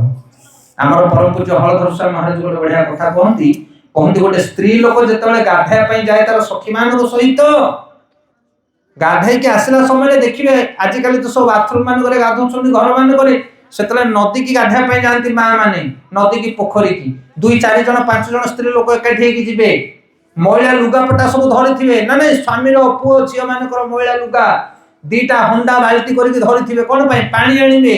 ଛୋଟ ପିଲାଟେ ଯଦି ଥିବ ବୋଲେ ତାକୁ କାଖରେ ଧରିଥିବେ, ଆଉ ଗୋଟେ କଅଁଳା ପିଲାଟେ ଥିବ ତାକୁ ହାତରେ ଧରିକି ଯାଉଥିବେ। ମହାରାଜ ଆମର କହନ୍ତି ହଳଧର ମହାରାଜ କହିବେ ସେ ମାଟି ଯେତେବେଳେ ଫେରିକି ଆସୁଥିବ ଦେଖ ଲୁଗାପଟା ସଫା କରିକି ହାତରେ ପକେଇଥିବ, ଗୋଟେ ଛୁଆର ହାତକୁ ଧରିଥିବ, ଆଉ ଗୋଟେ ଛୁଆ କାଖରେ ଜାକିଥିବ, ପାଣି ଗୋଟେ ମୁଣ୍ଡେଇଥିବ, ତା ସହିତ ଅଡୋଶୀ ପଡୋଶୀ ସଖୀ ମାନେ ଯାଇଥିବେ ତାଙ୍କ ସହିତ କଥା ହେଇ ଆସୁଥିବ, ସବୁ ଚାଲିଥିବ। ହଁ କି ନାଇଁ? ସବୁ ଚାଲିଥିବ, ତଥାପି ପାଣି ବୋଝ ଉପରେ ତାର ଲକ୍ଷ୍ୟଟା ଥବ, ନହେଲେ କଣ ହବ? ଟଳି ପଡିବ। ସେଥିପାଇଁ ଆମେ ଏଇ ଜଗତ ଭିତରେ ରହିଛେ, ଚାକିରି କରୁଛେ, ବାକିରି କରୁଛେ, ଚାଷ କରୁଛେ, ଜମି କରୁଛେ, ସବୁ କରୁଛେ, କିନ୍ତୁ ପାଣି ଘଣ୍ଟା ମୁଣ୍ଡରେ ଥୋଇଲା ଭଳିଆ ଭଗବାନଙ୍କୁ ଧ୍ୟାନ କରି ଜୀବନ ନିର୍ବାହ କର, କେହି ପିଠିରେ ପଡିବେ ନାହିଁ। ହରି ବେଳ ଥାଉ ଥାଉ ତାଙ୍କ ପାଇଁ ଟିକେ ଟିକେ ବ୍ୟାଲେନ୍ସ ଆରମ୍ଭ କରିବା ଦରକାର। ସେଥିପାଇଁ ମନୁଷ୍ୟ ଜୀବନ ଆମେ ଘର ସଂସାର ପାଇଁ ଆସିନାହିଁ ଜଗତକୁ, ଆମେ ଚାକିରି ବାକିରି କରିକି ଜମି ବାଡି ଚାଷ କରିକି ଏଠି କୋଠା ବାଡି ବିଲ୍ଡିଂ କରିବା ପାଇଁ ଆସିନାହିଁ ଜଗତକୁ। ଆମେ ଆସିଛେ ଭୌତିକ ଜଗତରେ କୁଟା ଖାଇବା ପାଇଁ, ଛେଚା ଖାଇବା ପାଇଁ। ଅପରାଧ କରିଛେ ଭଗବାନଙ୍କ ଧାମରେ, ଦିବ୍ୟ ଜଗତରେ ଅପରାଧ କରିକି ବୈକୁଣ୍ଠ ଗୋଲକ ଧାମ ଖସିକି ଆସିଛେ।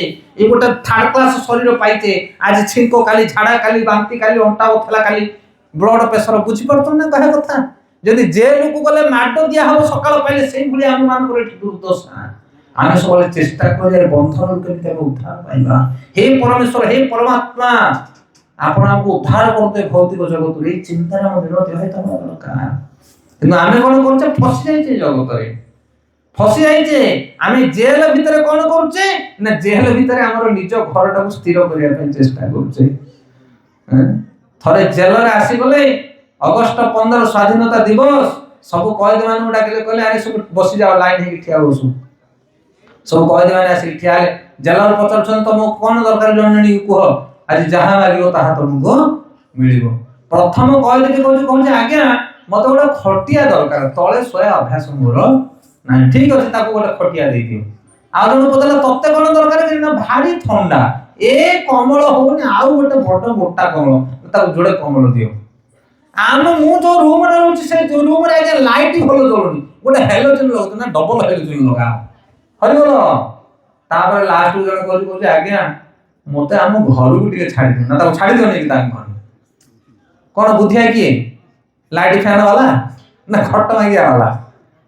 ଆରେ ଏତିକି ତ ମାଗ ଭଗବାନଙ୍କୁ, ପ୍ରଭୁ ଏଇ ଜଗତରେ ଆଉ ଲୋଡା ନାହିଁ, ଏଇ ଖୁନ୍ଦାକୁ ବା ଦରକାର ନାହିଁ ଆମକୁ। କିନ୍ତୁ ଆମେ କଣ କରୁଛେ? ଆଉ ଗୋଟେ ପୁଅ ଦରକାର, ଯଦି 2 ଖୁନ୍ଦା ଏପଟୁ ଖୁନ୍ଦା ଲାଗୁ ସେପଟୁ ଖୁନ୍ଦା ଖାଇବି, ଆଉ 4 ମାଣ ଜମି ଦରକାର। ଏବେ 6 ମାସ, ଏବେ କଣ 4 ଦିନ ଲାଗୁଛି ଧାନ କଟା, ଆଉ 4 ଦିନ ଯେମିତି ଲାଗିବ। କଣ ବୁଝିପାରୁଛ ନା? ସେଥିପାଇଁ ଆମେ ଜେଲ ଭିତରେ କଣ କରୁଛେ ନା, ଖଟ ପଲଙ୍କ ଖୋଜୁଛେ। ସେଥିପାଇଁ ବୁଦ୍ଧିମାନ ଟିକେ ହୁଅ, ପ୍ରଭୁ ଏ ସଂସାରରୁ ଆମକୁ ଉଦ୍ଧାର କର, ବହୁତ ହେଲାଣି ପ୍ରଭୁ। ସେଥିପାଇଁ ଜନ୍ମ ମୃତ୍ୟୁ ଚକ୍ରରେ ଆମେ ଘୁରୁଛେ, କେତେବେଳେ ଦେବତା, କେତେବେଳେ କୀଟ ପତଙ୍ଗ, ପଶୁ ପକ୍ଷୀ ଜନ୍ମରେ ଘାଣ୍ଟି ହଉଛି। ଏଠି ଜେଲରେ ପଡିଛେ, ଯେମିତି କର୍ମ କରୁଛେ ସେମିତି ଫଳ ପାଉଛେ। କିନ୍ତୁ ଯେତେବେଳେ ଆମେ ଏ ବିଶ୍ୱ ବ୍ରହ୍ମାଣ୍ଡ ବିଷୟରେ ଜାଣିବା, କିଭଳି ଭାବରେ ଜଗତ ତିଆରି ହେଇଛି, କଣ ପାଇଁ ତିଆରି ହେଇଛି, ଜୀବ ଅପରାଧ କରିକି ଭଗବାନଙ୍କ ଚରଣରୁ ଖସି ଆସିଛି ଏଠି, ସେତେବେଳେ ଭଗବାନଙ୍କର ଗୁହାରି କରିବା, ଆମେ ଭଗବାନଙ୍କର ନିର୍ଦ୍ଦେଶକୁ ପାଳନ କରି ଆମେ ଜୀବନ ନିର୍ବାହ କରିବା। ସେଥିପାଇଁ କହୁଛନ୍ତି ବ୍ୟାସଦେବ କି ଭଗବାନ ଏତେ ସୁନ୍ଦର ଭାବରେ ଜଗତକୁ ତିଆରି କରୁଛନ୍ତି, ବଡ ବଡ ମୁନି ଋଷି ମାନେ ମଧ୍ୟ ପାଗଳ ହେଇଯାଉଛନ୍ତି, ଆକୁ ସତ୍ୟ ବୋଲି ଭାବୁଛନ୍ତି, କିନ୍ତୁ ଇଏ ସତ୍ୟ ନୁହେଁ। ତାହେଲେ ଇଏ କଣ ନା, ଇଏ ହଉଛି ଛାୟା ସତ୍ୟ। ଯେମିତି ଗୋଟେ ଗଛଟେ ଥିବ, ତାର ଛାଇଟା ପଡିଥିବ। ଛାଇଟା କଣ ସତ କି? ନା। ସେଥିପାଇଁ ଦିବ୍ୟ ଜଗତ ଅଛି, ବୈକୁଣ୍ଠ ଲୋକ ଅଛି, ଗୋଲକ ଧାମ ଅଛି, ତାର ଛାଇଟା ବିଶ୍ୱ ବ୍ରହ୍ମାଣ୍ଡ ତିଆରି ହେଇଛି। ମମ ମାୟା ଦୁରନ୍ତୟା, ମାୟା ମାନେ ଯାହା ନାହିଁ ତାକୁ ମାୟା ବୋଲି କୁହାଯାଏ। এই জগତ হচ্ছে মায়া, এটি সত্য কিছু নাই, চিরস্থায়ী কিছু নাই, গোটে ক্ষণ ভিতরে সব নষ্ট হয়ে যায়। বহুত বহুত ধন্যবাদ। শেষে গোটে ছোটিয়া কাহিনী করি কথা বিরাম করা। থরে অর্জুন ভগবান কৃষ্ণকে সবাই পচারନ୍ତି, କହିଲେ ପ୍ରଭୁ ଆପଣଙ୍କର ମାୟା ଶକ୍ତି ଖାଲି ଗୀତାଟା ଆଗରେ କହୁଛନ୍ତି, ମତେ ଟିକେ ସେ ମାୟାକୁ ଦେଖନ୍ତୁ କେମିତିକାର ମାୟା।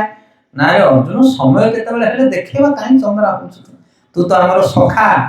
ହେଲେ ଦିନେ ଯାଇଛନ୍ତି ସେ ଦ୍ୱାରକାକୁ ଭଗବାନ କୃଷ୍ଣଙ୍କ ପାଖ ଅର୍ଜୁନ କହିଲେ ଆଜି ସଖାକୁ ମାୟାକୁ ଦେଖେଇଦେବା।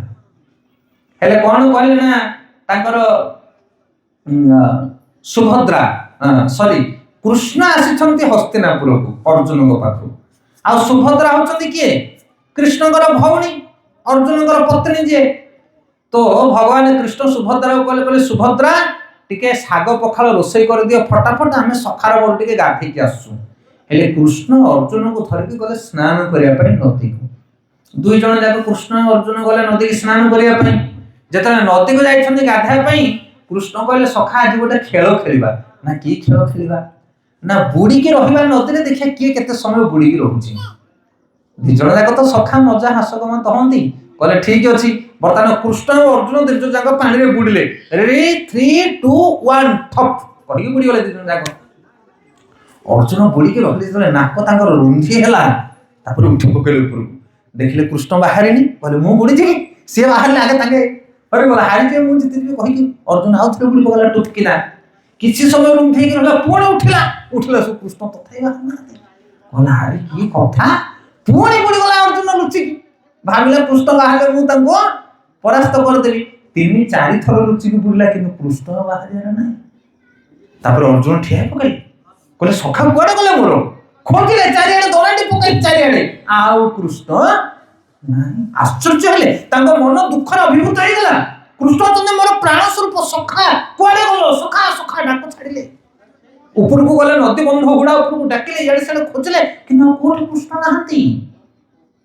ତାଙ୍କ ମନ ବିକଳରେ ଭରି ଉଠିଲା, ତାଙ୍କ ହୃଦୟ କୋହରେ କମ୍ପିତ ହେଲା। ଆଉ ଏଇ ସମୟରେ ଗୋଟେ ରାଜ ପଟୁଆର ସବୁ ଆସୁଛନ୍ତି, ହାତୀ ଗୋଟେ ସୁନା କଳସ ଧରିକି ଆସୁଛି। ଯେମିତି ଅର୍ଜୁନକୁ ଦେଖିଲା, ଅର୍ଜୁନ ଉପରେ ସୁନା କଳସ ହାତୀ ଢାଳି ଦେଲା। ପାଟ ପଟୁଆର ସବୁ ଅଛନ୍ତି, ମନ୍ତ୍ରୀ, କଟୁଆଳ, ସେନାପତି, ସମସ୍ତେ ତାଙ୍କୁ ରାଜା କରିକି ରଥ ଉପରେ ବସେଇକି ନେଇଗଲେ। ଗୋଟେ ରାଜ୍ୟର ରାଜା ହେଇଗଲେ ଅର୍ଜୁନ। ତାପରେ ଧୀରେ ଧୀରେ ଅନ୍ୟ ରାଣୀ ମାନଙ୍କ ସହିତ ତାଙ୍କର ଲୀଳା ଚାଲିଲା।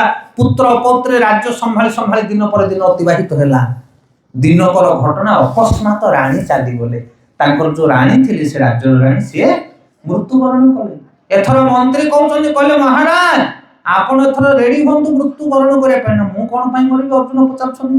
ନା ଆମ ରାଜ୍ୟର ନିୟମ ହଉଛି, ରାଜା ମରିଯିବ ଯଦି ଆଉ ଗୋଟେ ରାଜା ଖୋଜା ହବ, କିନ୍ତୁ ରାଣୀ ଯଦି ମରିଗଲା ତାହେଲେ ରାଣୀର ଜୁଇରେ ରାଜାଙ୍କୁ ଆତ୍ମହୁତି ଦେବାକୁ ପଡିବ।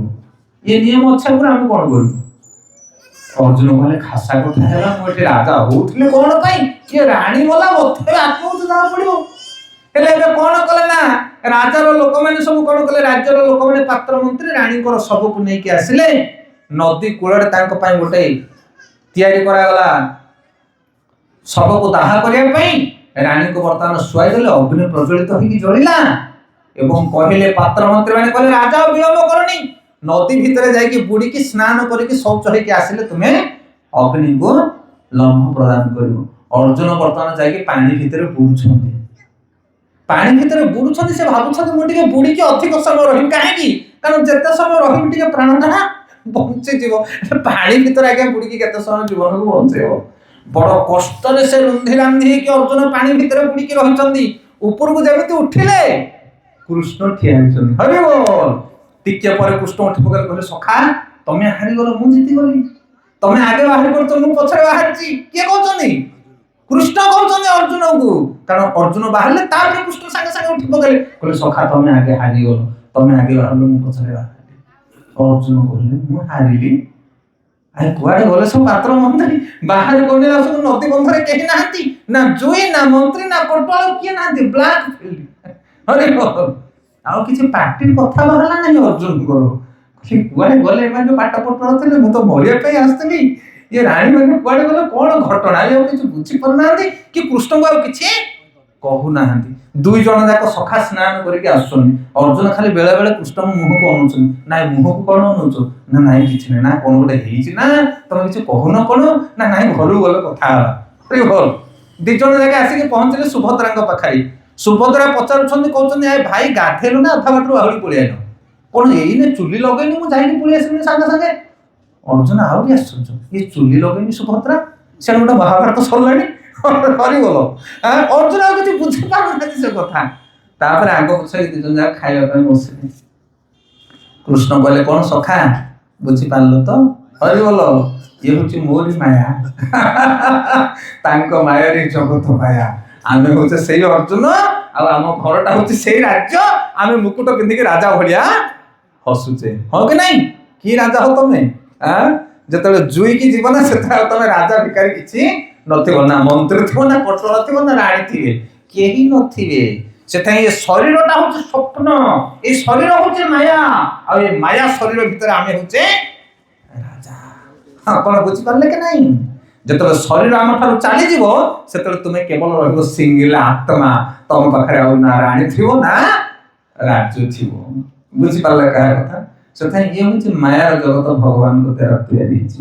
ଆଉ ଯୋଉମାନେ ନିଜକୁ ଆତ୍ମା ବୋଲି ଭାବିଛନ୍ତି ନା, ସେମାନେ ନା ପୁତ୍ର, ନା ପୌତ୍ରୀ, ନା ଶତ୍ରୁ, ନା ମିତ୍ର, ନା ରାଜ୍ୟ, ନା ଧନ, ନା ସମ୍ପତ୍ତି, ଏ ଜଗତରେ କେହି ତାଙ୍କୁ ବାନ୍ଧି ପାରେ ନା। ବୁଦ୍ଧଦେବ ଯେତେବେଳେ ତାଙ୍କ ମାଙ୍କ ସହିତ ଯାଉଛନ୍ତି, ଗଲା ସମୟରେ ଦେଖିଲେ ଗୋଟେ ଶବକୁ ନେଇକି ଯାଉଛନ୍ତି ଶବ ବାହକ ମାନେ। ବୁଦ୍ଧଦେବ ପଚାରୁଛନ୍ତି, ମା ଇଏ କଣ? ଏଇଟାକୁ କଣ ଟେକି ଟେକି ଗୋଟେ ଲୋକଟାକୁ ନଉଛନ୍ତି? ମା କହୁଛନ୍ତି, ପୁଅରେ ଏଇଟା ଶବ। ନା ଶବ ମାନେ କଣ? ନା ମଣିଷ ମରିଗଲା ପରେ ସେ ଶବ ହେଇଯାଏ। ନା ତାମାନେ ଆମେ ସମସ୍ତ ମରିବା ନା? ହଁ, ଦିନେ ସମସ୍ତଙ୍କୁ ମରିବାକୁ ପଡିବ। ସେ ମାର ହାତକୁ ଛାଡ଼ିଦେଲେ ବୁଦ୍ଧଦେବ। କହିଲେ, ଯଦି ସମସ୍ତଙ୍କୁ ମରିବାକୁ ପଡିବ ତାହେଲେ ଲୀଳା କାହିଁକି? ହରେ ହୋ, କାହିଁକି ପଟୁଆର? ବୁଝିପାରୁଛନ୍ତି ନାଇଁ? ଆମର ଏଇ ଯୋଉ ରୋଲ ଚାଲିଛି ସଂସାର ଭିତରେ, ଏ ଦିନେ ପୁରା ଏଣ୍ଡ ହେଇଯିବ। ଖାଲି ମିଛରେ ଆମେ ପ୍ରବଳିକା କରୁଛେ। ଝଗଡା, ତାମସା, କଳି, କବ୍ଜା ଯାହା ଚାଲିଛି ଜଗତରେ, ସବୁ କଣ? ସବୁ ମାୟା।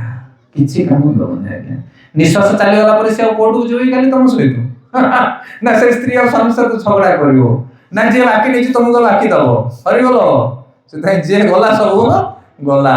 যে পর্যন্ত নিঃশ্বাস ଚାଲିଛି ସେ ପର୍ଯ୍ୟନ୍ତ ଗାଡି ଚାଲିଛି। ଏମିତି ସ୍ୱପ୍ନବତ୍ ଏ ଜଗତ। ସେଥିପାଇଁ ବୁଦ୍ଧିମାନ ଲୋକମାନେ ଆତ୍ମାକୁ ନିଜର ବୋଲି ଭାବନ୍ତି, ଆଉ ପରମାତ୍ମାଙ୍କର ଆରାଧନା କରି ଦିନକୁ ଅତିବାହିତ କରନ୍ତି। 2.5 ଦିନ ପାଇଁ ଏ ସଂସାର। ସେଥିପାଇଁ ଏଥିରେ ବେଶୀ ଉଲଝିବା କଥା ନୁହଁ। ଯାହା ହଉଛି ହେଇଥାଉ, ଆମର ଭଜନ ଠିକ ଭାବରେ ଚାଲିଥାଉ। ଲକ୍ଷେ ମିଳିଲେ ଖୁସ, ଟଙ୍କା ମିଳିଲେ ଖୁସ।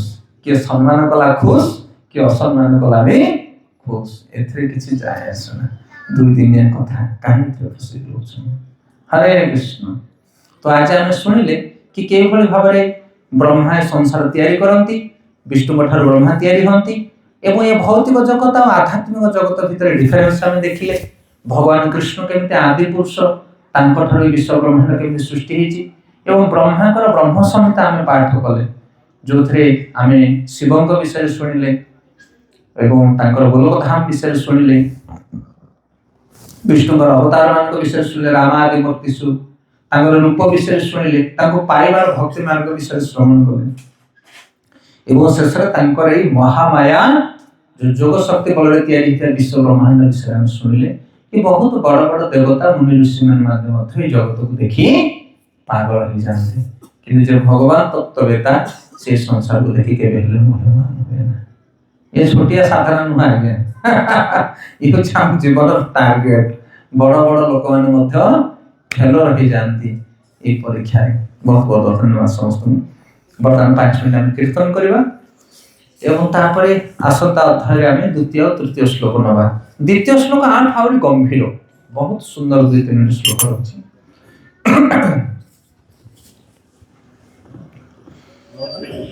तो समस्त धन्यवाद। आपण मैंने शीत काकर रात समय धरी बस जो श्रोता ना श्रवण कीर्तन कला भल रकम